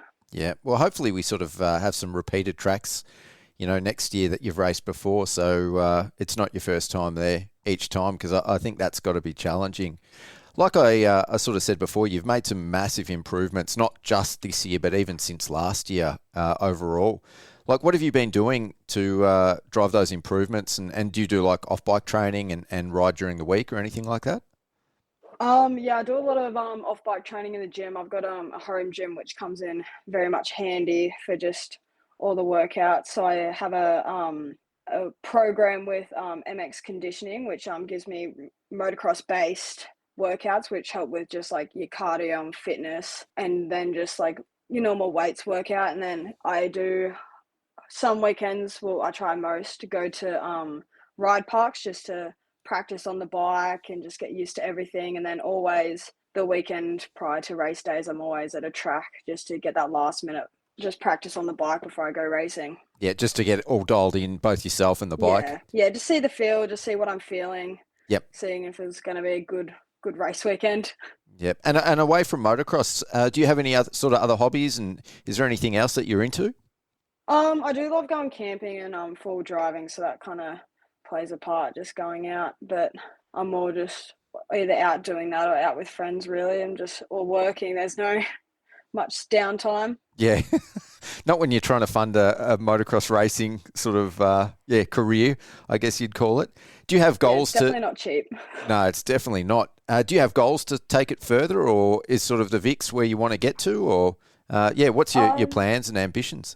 Well, I would always love to race the Oz Pro MX, but I just don't think, the funding for that's quite big, and I just don't think I'll have much time for that. So I feel like I just want to keep racing the VIX, kind of just do it for fun, and then just also improve myself, always wanting to, get higher up on that podium and results throughout the year. So yep. I think I might just stick for VIX for now and then see how it goes. If there's a close Pro MX round, I might race it. I know they did Wonthaggi at the start of the year that I probably could have gone to, but if they have another close one, then I might go race it for the women's and just, I expect no big result, but see how I compare. It'd be an amazing experience just for the sake of the experience, I reckon, getting out on the track with all those other women and just the way the tracks form up and the atmosphere, like with a crowd, that'd be super cool. Oh yeah, definitely be interesting, because I know at the first round racing with Charlie Cannon there was definitely an experience. Like how just much quicker she is compared to everyone else on the track. Like the speed is uncomparable. Yeah, but she's like a different animal. She's almost a bit of an alien, I think, especially when it comes to women's motocross in Australia. Oh, 100%. Like the fact she's gone over to America this year has just been incredible for Australian women in motocross. It just really opens our eyes to see what you can get to. Yeah, for sure. And I mean, in terms of the tracks, like I think the first round of the Vics at Wonthaggi and even round 4 of the Pro MX at like Traralgon versus the Vics at Traralgon, I think the tracks during the Vics have shaped up very similarly. And in Wonthaggi's case, I think Wonthaggi was even rougher at the Vics than at the Pro MX. So I think, that should give you a bit of confidence as well going into those sorts of conditions if you ever decide to tackle Pro MX. Yeah, 100%. The Wonthaggi track was really rough at the end of it, and especially because it was such a hot day, it was definitely challenging. But it's definitely interesting seeing how like rough a track can get. Just having like not even the MX1 and 2 have raced on it there on the Sundays, so it's definitely interesting to see how the Pro MX ones shape up, because watching it they definitely look rough, but racing it would probably be even more challenging. Yeah, especially by the end of the day. So who helps you get to the races? Do you have any sponsors and anyone that helps you out? My parents normally always take me to the races. My mum's come to nearly every single one that she can get to, so that's very helpful, driving and just taking me, having someone on the gate. And then I've got, obviously, you as a sponsor, and Full Twist Racing has helped me out just with just the recognition and just some clothing and all that. But other than that, there's not too much of sponsorships that I got going currently. I'm going to hopefully try and get more next year, but yeah. Yeah, I think the way that you're going, I think there's definitely good opportunities there for sponsors to get on board and support your program. Really appreciate you coming on for a chat, Claire. It's been awesome having you on. No, all good. Thank you so much for inviting me. No, my pleasure. All right, the next rider on the line is Jack Sheather. Welcome to the podcast, Jack. Thanks, Pete. Thanks for having me on, mate. No, it's awesome to have you on, man. It's been your second round or second year of Vics that I've watched you race, and it's cool to finally get you on the podcast. Yeah, second year back. I done a fair bit of racing when I was younger, bit of juniors and a couple of years into senior, and yeah, they had a few years off, bit of an injury to the shoulder, but back now and enjoying it. Yep. So it's good. So you raced C grade last year and you took out the championship and you went up to B this year. But yeah, tell me a little bit about then your racing history before that and your riding history. Riding, I was young when I started riding.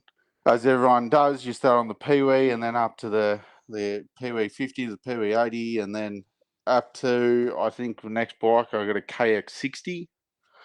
Back before the 65s come out. Yep. And then first bit of racing was just outside of Geelong to a place called Meredith. Bit of a flat track, no jumps back then. Used to start off, they had a Lucka band. It was just like a big fucking elastic band that went straight across, and that went past and away you went. Almost like Speedway. Yeah, nearly.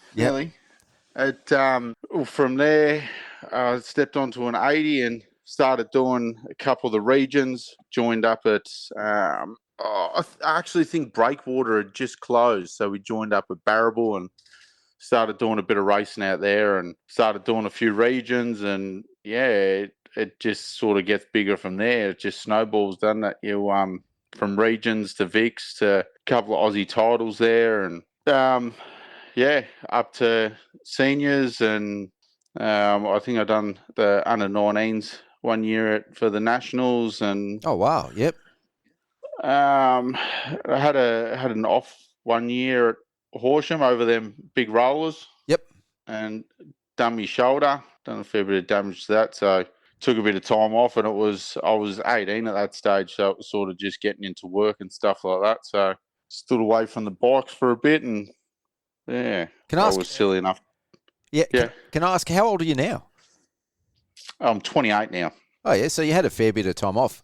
Kenny had mentioned that you used to race and you had a fair bit of experience when you were younger, but I didn't realise quite how much racing you'd done. Yeah, I did a fair bit. Few Aussie titles. I remember, what did I do? I done Horsham, Coolum, and one at Maffrasale there 1 year, and Murray Bridge, I think I done 1 year as well. So a few rounds of Aussie titles and few Vics and stuff like that. Yep. Did you find much success racing as a junior and in your early senior years? I don't really remember. I don't really think so. I know the last year that I did race, I was a B grade. I know I was leading the Vics when I had me crash. Yep. And I'd just been graded to A grade. I remember that because it was back when they used to do the mid-year gradings as well. So I'd just been graded to A grade. So yeah, I never did too well, but I never done too bad either. Yeah. So well, if you got up to A grade, you're obviously doing all right. So there's sort of a 10-year gap in there between when you come back last year. Did you ride in that period, or did you sort of have, life get in the way, and was it sort of just a clean comeback to racing last year? So I think I rode a bike maybe twice in that time. Yep. I ended up, so I got a little stepdaughter, and I bought her a little 50, and she just got over riding around the backyard by herself. So I decided to buy myself a bike, and within the week of buying myself a bike, I had the race license renewed, numbers on the way, and it was just, I lit the fire again. Yep, that's cool as. So, it's been a costly expense. I was just talking about that with the previous guest. It's not a cheap enterprise racing, regionals and state, and, just trying to ride regularly, is it? Nah, it adds up, and especially when you start looking at new bikes once a year and losing money on them every year, and then going away. Before I had my van, hotels whenever you go away. Yep. It's you're a couple of grand every weekend going away racing. Yeah, it's crazy. It definitely it adds up. I just got a van so I can stay, at the races as well, and it's made such a big difference. We'll make sure you stay away from Kenny. He's bad news on the nights up there. I definitely stay away from Kenny. I know Kenny too well to park up near him, I think. So, we'll start off with Colac. So you raced MX1 B grade this year, and you had a perfect weekend at Colac, going 1-1-1 in some pretty horrific conditions. And it was your first podium for the year as well. But tell me about Colac from your perspective. It was definitely different to what it's normally like down there. Muddy shit, but it was good. I've seen a lot of videos. I only raced the Sunday. I've seen a lot of videos of the Saturday, and it definitely wasn't as bad as it was on the Saturday. But it was good. I managed to stay on is the biggest thing. That's the worst thing with mud. As long as you stay on, it's sort of anyone's race, I reckon. Yeah. But I think I'm just lucky that I'm a bigger sort of guy, so it's a little bit easier to wrestle the bike through the mud and keep it up. So I got pretty lucky there. Is Colac sort of a local track for you? Have you done much racing out there? I've done a fair bit down there. Colac's sort of been, even when I was a junior, it was a bit of more of a local track for me because there was a lot of stuff going on with Geelong Motocross track closing and then Barrable closing as well. So it was sort of Colac and Ballarat were our closest club to be a part of. So we were members of both of them. But I think since I've been back riding, I think I've only been there maybe 3 times, 4 at the most, I think. So it's it hasn't changed much, but it's still a good track. I definitely don't remember it being as deep. Yep. I feel like the sand's a lot deeper there now than what it used to be. But it's it's still one of my favourite tracks. So yeah, I've shot out there a couple of times, and it was definitely the deepest on Sunday that I've ever seen it. And I would have to say it was probably the heaviest track I've ever seen. I've never seen a track, even Wonthaggi, like when that gets ripped mega deep, where 450s are just struggling, to get up and going once you stop, especially. Yeah, there was a couple of corners there on the weekend. I think at the end of the second straight there, that corner there, I come into it on the last race, and the bike pretty much stopped and just shot me off the side. I was lucky enough to stay on my feet, but the bike just stopped dead. Yep. The couple of corners there got real deep. Yeah. So you had to really be on it which lines you were taking and stuff like that. But yeah, was good. Like you said, just keeping it upright. So you finished second in the championship this year. What are your thoughts on the championship and the tracks and locations that you raced? It's good. I enjoyed the season. It was good to ride. So Horsham and Colac I'd done before, being a part of the Westerns, but Traralgon and Wonthaggi, they're two tracks I've never ridden before. So it's good. There's still a few tracks out there in Victoria I haven't ridden, but I reckon that was awesome. Like it's Traralgon was good. It was sort of at the sandy track as well. Yeah, I had good fun there. I think I was on the way to podium there until I threw it away in the last race and cost myself there. But it was definitely fun. Wonthaggi was bloody hot there one day. I remember that. I remember sweating buckets. Didn't even want to put the helmet on. Oh, that was gnarly. That track and the weather that weekend was just nuts. Yeah. I ended up doing both days down there too. I done all powers on the Saturday because I've never ridden the track, so I thought I'd do a bit of that and get an understanding for the track down there. But bloody hell, all it did was just stuff me for Sunday. Yeah. So as we sort of said, you've just come back to racing the last couple of years. But what are your sort of goals and ambitions? Are you just going to keep racing? Do you have sort of a plan? Any bigger goals to race like the Vet Nationals or anything like that? Oh, so last year, my partner Ivory, she made a bet with my old man, and he said that I'd never make it back to A grade. Oh. Anyway, so they put $1,000 bet on it. So hopefully, with the gradings this year, I'll make it back to A grade, and then I reckon I'll retire for 2 years and I'll come back in vets. You can't do that, but when you do, go do a Vet National. I think you do pretty good at that. Yeah, we'll have a crack. Definitely, I'll just keep on racing, doing the Vics and regions. Next year, I want to get up and do Hatter. Yep, it's one I wanted to do since I was a junior. I got up this year and done Fink, which is nutty, to be honest. Like, you've got to be different in the head to want to race that every year. Yep. It is a hard race, that one. Yeah, well, tell me a little bit about that. Like, how was the lead up? How did you prepare for it, and how did you go?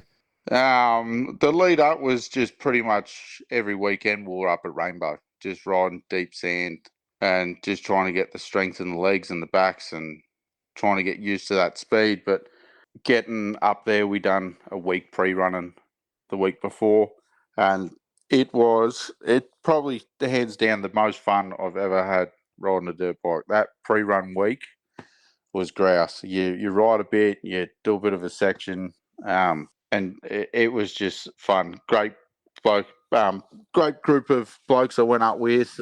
Ray Cole that you had on your last Vic Title podcast, he done well this year. I think he finished up 6 overall. But yeah, just to do the race, you were just going that fast. You don't know what's coming. If you're behind someone, you're sitting in dust. You're doing 120 Ks, you can't see 20 metres in front of you. You're just holding on. Yeah. You're just too uncomfortable for too long for what I like to do. Yeah, it's a big commitment, isn't it? Yeah. So the question is, would you go back and do it again? Yeah, I'm happy to go up and do pre-running, but I think I'm done for racing. Yep. It's a one and done. I ticked it off the bucket list. But I don't know how people do it every year. Yep. Hats off to them. They've got bigger kahunas than what I do. Yeah, like you said, I think you just have to turn part of your brain off as well, which is maybe more important than having big kahunas, which is also important. But yeah. So Hatter for you next year? Yeah. I wouldn't mind having a crack at that. I've always wanted to do it, especially when I was a junior. But just tick another one off the bucket list. Also, want to get over and do, I don't know, maybe a couple of SA titles close to the border, even New South Wales, if there's any close to the border, maybe do a bit different riding. Just want to explore more tracks, do a bit more different different riding, not just the same old thing all the time. Yeah, and you mentioned in the beginning that your daughter was into the bikes. Is she going to start racing? Is that sort of part of the plan? And then is Moto Dad life going to take over? Oh, I don't know at this stage. She's sort of still trying to work out what she wants to do. Yep. She's happy to jump on, ride the 110 round now and that, or jump on a horse and ride a horse. So it could go either way yet. Either way, I'm gonna have a sore pocket. I was about to say, you're going to be dead broke either way. Yeah. But nah, she's good. She gets out. She loves the bikes, and we'll see how it goes. It's anyone's guess at the minute what she wants to do. No, that's awesome, man. It's been great having you on. Before I let you go, is there anyone that supports your program or that you want to give a shout out to? My biggest support is probably my partner. So big thanks to Ivory. But shout out to Barry Francis Motorcycles, Gus and Doug down there. They helped me out a heap with parts and bikes, and Foster's Earth Moving and Mechanicals. They help out a bit, and Gary's Backyard Garage.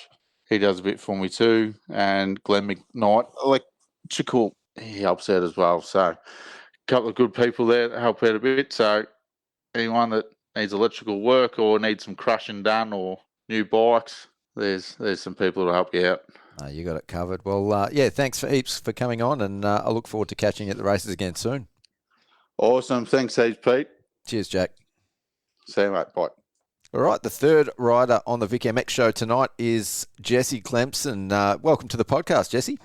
Thanks for having me, mate. No, it's awesome to have you on. You had quite a successful weekend, and you were one of the very few crazy riders that did both Saturday and Sunday. Before we get into Colac, though, tell me a little bit about yourself.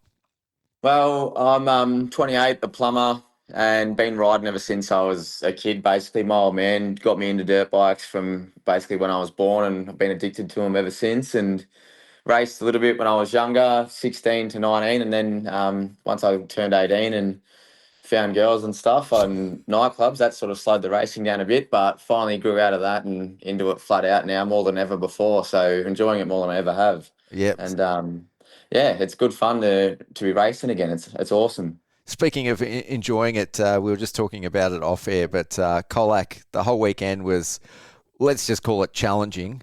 You know, the whole weekend you were waving, smiling, laughing. Like, that's got to be an advantage in those conditions. Were you actually out there having fun?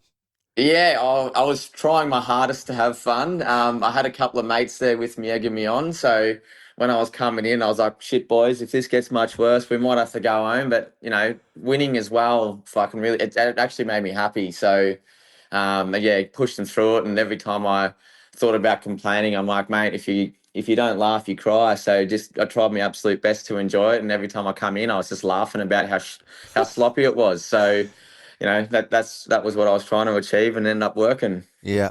So tell me about your weekend. We'll start with Saturday in the All Powers. You raced All Powers C, but tell me about your weekend. Yeah, never ridden there before, ever. Never been to Colac. And, of course, we got blessed with the good weather the first time ever going there.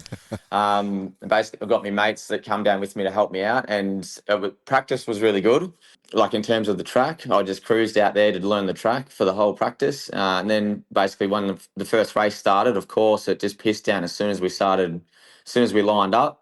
So I got sent out there in that, and the track just got ripped up worse and worse and worse each one on that day, and just deeper and deeper. But it was one of those things for me. I felt like I wasn't really using much of my body because you just had to, ride a bit slower. And every time I came in after each race, I just felt like I hardly even rode, not puffed or anything like that. Just sort of cruise and stay on it and stay safe, try to anyway, and came back in the first position each time. That's super interesting that you say that, because I was actually just telling someone on the weekend when I saw those conditions, it reminded me of Brodie Connolly at Wodonga in 23. Like, they had a Pro MX National out there, and it was like gnarly. They got so much rain the night before, and it got so deep, and he dominated, but he just looked like he was out for a Sunday ride. And he was sitting down everywhere. The feet stayed on the pegs, and he just kept it upright, and he just smashed everyone. So, yeah, I'd never really thought about it like that, but the way you just sort of described it, it reminds me exactly of the way that he rode that weekend as well. Yeah, yeah. It's one of those things too. Like when I came in, it was enjoyable to win the race, but it also it wasn't that high pace. So it wasn't like a fast race where you come in and go, shit, that was crazy. It was sort of just go out, cruise, try and stay safe, and then return in and feel like I could have, they definitely. It was good to finish the line. Don't get me wrong. I was happy to see the checkered flag in those conditions, but in terms of fitness, I was okay. Yeah. And all right, on Sunday you raced MX1 C grade. How was the track different on Sunday from Saturday? Like Saturday, it was obviously a lot wetter and we got rain through the day. But how did the track sort of change on Sunday? Was it harder or easier for you? So it was extremely slippery. So I think after the track prep they did Saturday night and Sunday morning, it just to sort of turn the top layer over, but the slop was still there. We definitely didn't get as deep as ruts on Sunday as we did Saturday. Those were crazy. But in terms of the track, it was really, really slippery. And because it was drier on the outside, the bikes just got so muddy. My bike was so heavy. No matter what I did with suspension, I bottomed out everywhere I went after doing 2 laps. The bike has just gained so much weight from mud. All the rollers just bottom out everywhere I went. So it was interesting to see that difference and what it actually changes on the bike and the track. So Kenny mentioned on the podium that I think it was on the Sunday that you stopped to help another rider. Tell me about that. Like, what happened there?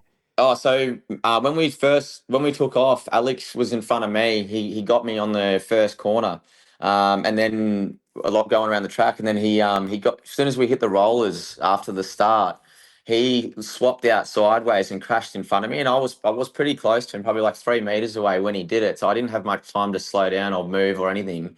So I tried to turn left, and he was on the left side of his bike, laying there. And when I turned, it didn't turn at all. It just kept going. Yep. And I was literally about to run into him, like his body with the tyre.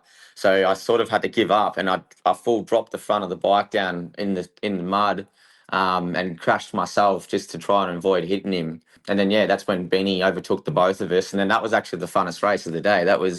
We all battled each other for a bit there, and then called me way back up to first, and that was really good. But just tried my best not to run him over, and it worked, so it was good. No, it's pretty impressive. I mean, in the heat of the moment, like you already sort of said, you rode pretty chill, but in the heat of the moment, it's not always the easiest thing to do to make those sorts of decisions. So I think that's why Kenny was sort of giving you a bit of credit on the podium for it. Yeah, that's it, man. No one wants to get hurt, especially doing those rounds. We're all there for fun. So, if we can try and avoid injuring each other, it's definitely do that. But at the same time, man, shit happens so fast, it does not always end up like that. Yeah. Yeah, so you ended up with 2 overall podiums in both the classes that you raced, but you didn't even race the first round. I had a look, and I think in MX1C there was a mathematical chance of you taking out the championship if you had to race that first round. How come you didn't race the first round? Honestly, man, I've never done a Vic race before. I've got my mates, Jackson Williams and Jet Williams and whatnot, that I started racing with last year. And they've encouraged me to start doing this other stuff as well, and making me do more things and branch out. And the first time I did the round at Traralgon, I'm like, shit, this is a good organisation. Why haven't I been doing this my whole life? Sort of just something I never did and didn't know whether or not it was for me. And I think I actually was a little bit quicker than I thought I was, to be honest. So that's sort of why I was holding back. Just didn't think I was up for it, and ended up doing a lot better than I thought I was going to. And I ended up finishing 3rd in the championship as well, even after missing that first round too. But it would have been good fun to battle my mates, Alex and Benny, for the championship if I did all of them. So that I'll definitely next year, B grade, I'll be doing all of them for sure. Yep. So what did you do before you started the Vics? Like, what events were you doing? Were you racing regionals or club events, or sort of tell me about your history? So last year I was doing MCRCV, Diamond Valley as well.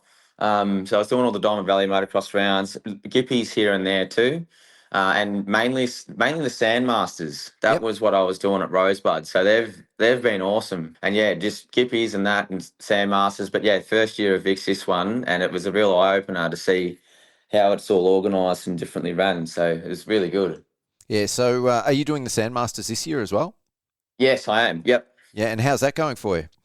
Yeah, grouse, man. I'm winning the championship and that at the moment too. So just got one more round to go on the 25th of October, and hopefully I can seal that one up. Unreal, because that's where I actually remember seeing you for the first time was at the Sandmasters last year. So, yeah, and again, you stood out to me because you looked like you were having heaps of fun out there every single time. So, yeah, I think always. Yeah, I think the last round there we copped I think it was the last round, we copped a heap of rain as well. And, that was wild. Yeah, actually it was the second last round. Yeah, it was on the Ripper track. Yep. Yeah, that was a very, very challenging weekend, I think. That sure was, man. That sure was. That was wet. So not as bad as the first two rounds, though. The Saturday and Sunday, that was out of control, ridiculous on the Saturday there on the big track. Oh, this year, That was full on. A lot of mates tried to go home on that one, but we didn't let them go. My mate Lockie that was racing with me, I think every single time we were about to go out, he was trying to pull every excuse out he could to put the bike in the trailer and go home, and I wouldn't let him. So we ended up enjoying it in the end. He's like, I thought I was annoying him, but he said I was the only reason why he stayed. Yeah, that's very cool. So as you said, you're up to B grade next year. What's your sort of plan? What do you do for training? You know, how often do you get out on the bike? Because, B grade starts to get pretty competitive. Yeah, no, definitely. Well, what really got to where I am now is I entered Hatter this year for the first time and did that. And I ended up taking Wednesdays off work, doing 40-hour weeks just in the 4 days. And then riding 3 days a week was just a massive, massive game changer for me. But I usually I try and ride every Saturday and Sunday, just depending on what's going on. And then just go to gym, just do normal weight training. But that's literally about it. I don't do anything too extreme in terms of training, just seat time now. And I've got my mate Jake, he does motorbike coaching as well. Yep. That's really been a big game changer. Coaching and seat time. He's helped me transform into, being able to control my bike and be smarter and whatnot. That's really what's changed everything. Yeah, it allows you to be safer and comfortable and go quicker as well.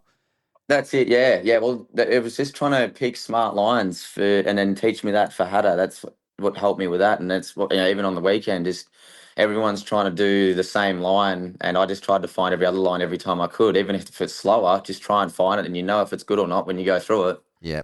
Before Hatter, had you done any off roads before?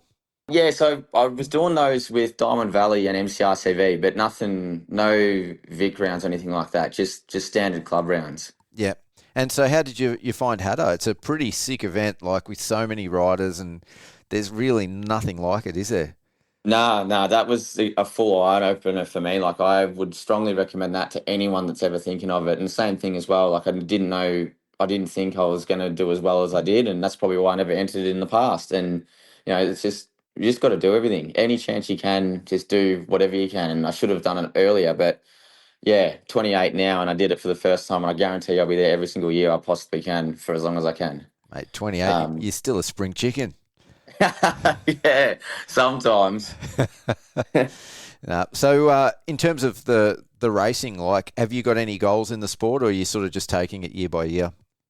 Taking it year by year, man. Honestly, just hopefully next year in B grade I can perform well and end up on the podium or whatever I can do in that for the championship of the titles, Vic titles, and everything else I do. Obviously no more C grade for me next year, and just try and get on the podium every weekend that I race. I'll be wrapped. No, that's fantastic. I noticed I was going to ask you about your sponsors, but you got a VB logo on the side of your bike. Yeah. How does that help you out? They help me mentally. They get me through. So my old man raised me off VB, so that's what gets me going as well. So I've always had that shit around. I've got VB fridge at home and clothes and everything, so it's only fair to chuck it on the bike as well. For sure, mate. Who else supports your program and helps you get to the races? My brother-in-law runs Impressive Home, so they're on the side of the bike. He helps me out, and then Tyson Cherry at Empire, then my mate Jake Riley, he runs Mixed Concrete Services, and then Jacob runs Eastern Civil. So, And then all my mates that come as well and help me and support me there. That's really like the main thing, man. That's why I'm so happy all the time. I've got all my mates with me, so that's what gets me through. Yeah, it's unreal, man. You've got definitely the most vocal cheer squad of anyone at the Vics, and even they had a bit of a wake up call on Sunday morning when you guys were coming through the car park. I got out of my van, I could definitely hear you coming. Yeah, that was funny, that one roll in there. So had a few beers the night before, and that's what got me through the morning. Windows were down and vocal cords were being stretched. So 100%. My mate Chris, he's I think he was getting a bit embarrassed by that, shaking his head with the window down the whole time driving through. It's got to be done. That's it, mate. Fun and games. Well, thanks heaps for coming on the show. It's been great to learn a little bit more about you as well. No worries, man. Thanks for having me. Look forward to seeing you next year tackling B grade. Yep. Cheers, man. Will do. Cheers.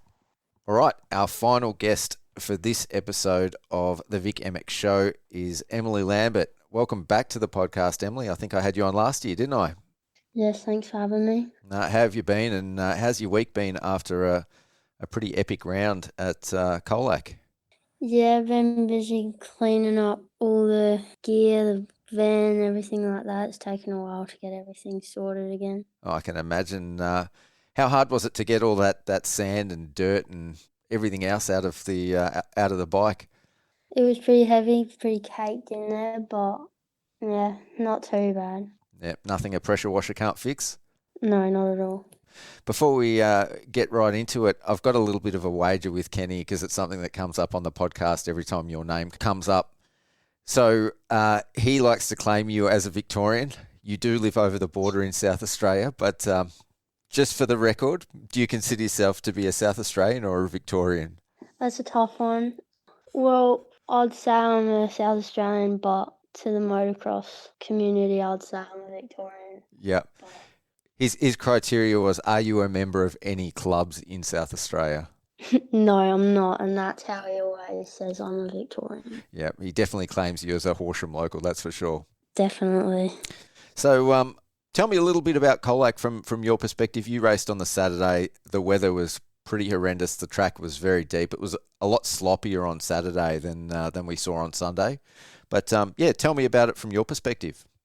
Definitely very sloppy. It was very heavy. Yeah, it was a challenging weekend for everyone. It was very deep ruts and things, still a lot of bumps from western regions that hadn't been prepped, but I think it made for a good challenging race weekend. Yeah, it's pretty hard getting around a track like that. Like from your view, like how do you get around a track like that? Is it about just staying upright? You know, I'm going to say that sometimes it's about going slow to go fast, but you were definitely still managing to go fast out there. But what's the secret to getting around a track that gets so deep and rutty and is so wet and heavy? I think you definitely need to know when you need to be patient, and then also knowing when you're in a straight line with the slop like that, having the right body position and being able to get on the gas when you need to, or even if you start to get out of shape, knowing what to do to save yourself from ending up in a puddle, but definitely knowing when to be patient and then when you can get on the gas a bit more definitely helps. Have you ridden in those types of conditions very often? No, not at all. From racing in South Australia, we don't ever get tracks like that, not very rough, not very wet or technical, so that's usually why I go over to Victoria. It's very technical over there, and I'd honestly say it's probably one of the worst tracks I've ridden in my racing time. Yeah, it's probably one of the worst tracks that I've seen from the conditions. I think they did a really good job trying to get it ready, but the weather just prohibited that. So in Moto 1, you didn't have the greatest start to the race. Tell me a little bit about that. No, I tended to spin off of the concrete. Didn't warm up my tyre, which I probably should have, but the concrete was just wet and muddy, so it was tricky to get off the gate, but it was not too bad. Yeah. Did you go down in the first corner or just after the first corner? Yeah, I went down in the second or third corner and then got caught up a little bit from a few other tipped riders. Yeah, I remember that well. You might not remember it so well, but in that first lap, you went from last to first by the end of that first lap, and by the end of it, you were sort of like half a lap in front of everyone else. It was pretty impressive. I think one of the most impressive things I've ever seen in a dirt bike race. What sort of goes through your mind when that happens? Do you panic a little bit, or do you keep your cool? Kind of depends what I'm racing in, but yeah, sometimes I panic, sometimes I'm alright, but I knew I couldn't panic in that situation with the track how it was, so tried to just keep my cool, but definitely got a bit angry at myself. I think you're pretty hard on yourself sometimes, but you ended up finishing the day. I think you went 1-1-1 at Colac, and you took out the championship, the Expert Women's Championship. You had some good battles through the year with Maddie Healy. I was kind of bummed we couldn't see that again at Colac. You beat her at Horsham. But, tell me about the championship, the rest of the championship. Did you have a favourite round or a favourite track? And what did you think of the other tracks that we raced? The season was definitely not one of my best seasons, but I definitely enjoyed battling with Maddie all season. My favourite track was probably, I'd say Traralgon. I haven't been there before. It was very technical. I enjoy that kind of riding. But yeah, I was happy to take away the championship. Yep. So next up for you, I think you've got the MXGP in Darwin. What class are you racing there?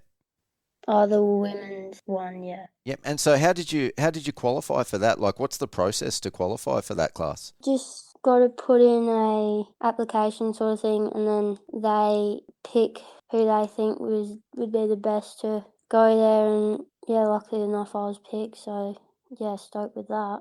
Yep. So how are you going to prepare for that, or how do you prepare for that? Is that is it sort of the same way that you've prepared for the Nationals and the State Series, or are you putting in any extra work? You're taking time off school? Like, what's the plan? I'm definitely ramping up my off-bike training. It's a bit hard for on-bike training. I can't usually ride during the week, which is tricky, so definitely putting in the hours on the weekend, but that helps a lot. Yeah, I'm definitely starting to ramp things up a bit before it gets too late. Yep. Do you know much about Hidden Valley, like the track where it's going to be and like the moto lengths and things like that? No, I've got no idea, honestly. I just know that it's going to be bloody hot. Yeah. Hot. I don't even know, talking to other people, what the surface of the track is, whether it's going to be hard pack or sand, or whether they're going to bring sort of dirt in. So I'm really keen to see how it shapes up. Yeah, I heard that they're building it at the moment and then they're going to knock it down straight after, so that should be pretty cool. Yeah, I think it'll be a pretty amazing experience, and they're going to get a lot of fans, I think, from all around the world that follow that series around. You also raced the Pro MX season over here. Was this your first full season racing the MXW class at Pro MX? No, I did the full season last year, so this is my second year. Yep. And how did you go? I mean, you had some up and down results through the year, but one of the highlights for me that I can think of was when you got into the lead and you battled with Charlie Cannon at Toowoomba. I don't think there's many female riders in Australia that can say that they've done that legitimately. Yeah, tell me about your Pro MX season. Yeah, like you said, the highlight was definitely battling with Charlie. That was really awesome and really showed me a lot, but yeah, I definitely had my struggles this year, on and off the bike, mentally and physically. Started off the year with not a very good round at Wonthaggi, but after Gilman, I reassessed everything and I knuckled down again and put in lots of work with my coach, Shane Metcalf, and yeah, he really got me back to where I can be. So yeah, showed that at Toowoomba, I think, but yeah, didn't have a very... I had to say an up and down weekend at QMP, but yeah, I've definitely got more that I can bring out for next year. Yeah. You said you had some challenges mentally. Is that just because of your expectations, or was it confidence related? There's a lot mentally that I struggle with, confidence and I'm definitely very, very hard on myself. I expect a lot of myself, but yeah, not being able to live up to my expectations definitely puts a spanner in the works. Yeah. I think you're probably a little bit too hard on yourself sometimes. I think you're riding awesome and you're still young, so you've got plenty of room to grow. Have you learnt sort of anything this year from that you're going to take into next year? I'd say that the work that I need to put in off the bike and then on the bike as well, but also just being confident in myself and knowing what I can do, and then, just believing in myself. Well, tell me a little bit about your work with Shane Metcalf. I've seen him on the start line at quite a few of the major events. How long have you been working with him for, and sort of what's that program entail?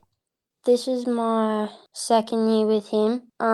No, he's a great coach, honestly. He'll drop everything, but it's a bit tricky because obviously he works as a carpenter, so he isn't always able to do coaching, so usually it's just on the weekends. But yeah, he pushes me to my limit and he believes in me so much more than many, many people. So yeah, I really enjoy working with him. It's great.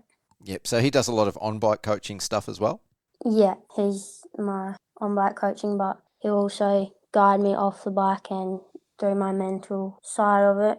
Yep. So what are your goals and ambitions then, within Australia and even broader? Like, are you looking at one day racing overseas, or is it just about focusing on Australia at the moment? Definitely just focusing on Australia. Like most people, they dream of going overseas, but at the moment, that's not really a reality for me. So I'm just focusing on what I can do here in Australia and, focus on that for now and then see how that goes and if it takes me anywhere else. Oh, fantastic. Are we going to see you at the Vics again next year then? Yeah, definitely. Yep. And the Pro-X? Yeah, at this stage, yeah. Oh, very cool. Do you do any other sort of racing? Is it just all motocross? No, I don't. I used to do off-roads when I was younger, but kind of had to pick one or the other, so I picked motocross. And what is it about motocross that you enjoy? Just a tough question for you. No, the skills and the skill that you have to be able to be successful. Yep. The racecraft and all that kind of stuff. Yeah, it's very much a battle between like your physical and your mental as well, isn't it? You've got to have them both working together at the same time. Yes, definitely. That's the biggest challenge. Well, I think you're well on the way there. You're riding really, really well, and I look forward to seeing how you go next year. Before we wind up, is there anyone that supports your program or anyone that you want to give a shout out to? My family, 100%. They do everything for me. My coach, Shane Metcalf, Gav from Gas Imports and all the Gas Imports sponsors, Thor, Mental for Moto, Rossi Gear, Ignition Fitness, Tuntech Suspension, Nikisha, Roger Smith Auto Parts, and anyone else I forgot. I reckon you've reeled them off a few times before. Yes. Yeah. Well, thanks for coming on the podcast again, Emily. It's always fun having a chat with you. And I look forward to seeing how you go at the MXGP. Thank you. And that brings us to the end of the final episode of the Vic MX Show for 2025, brought to you by Wonthaggi Motorcycles and Power Equipment. If you like this episode, don't forget to give us a positive review on your preferred podcast platform. Make sure you subscribe to Mental for Moto and turn on your notifications so you don't miss out on the next show. I'd like to say a massive thank you to Kenny Watts for joining me again to co-host all season long, as well as our guests for this episode, Jesse Clempson, Emily Lambert, Clare Montgomery, and Jack Sheather. A shout out also to the August sponsor of our motocross and supercross wall calendars, Kimber Constructions. And don't forget to keep an eye out for our next episode of Between the Rounds, which will drop next week, as well as our next Inside the Helmet podcast, now brought to you by Fastline Suspension. Most of all, thanks to you guys for listening. On behalf of Mental for Moto, I've been your host, Pete Wolf. Until next time, see ya.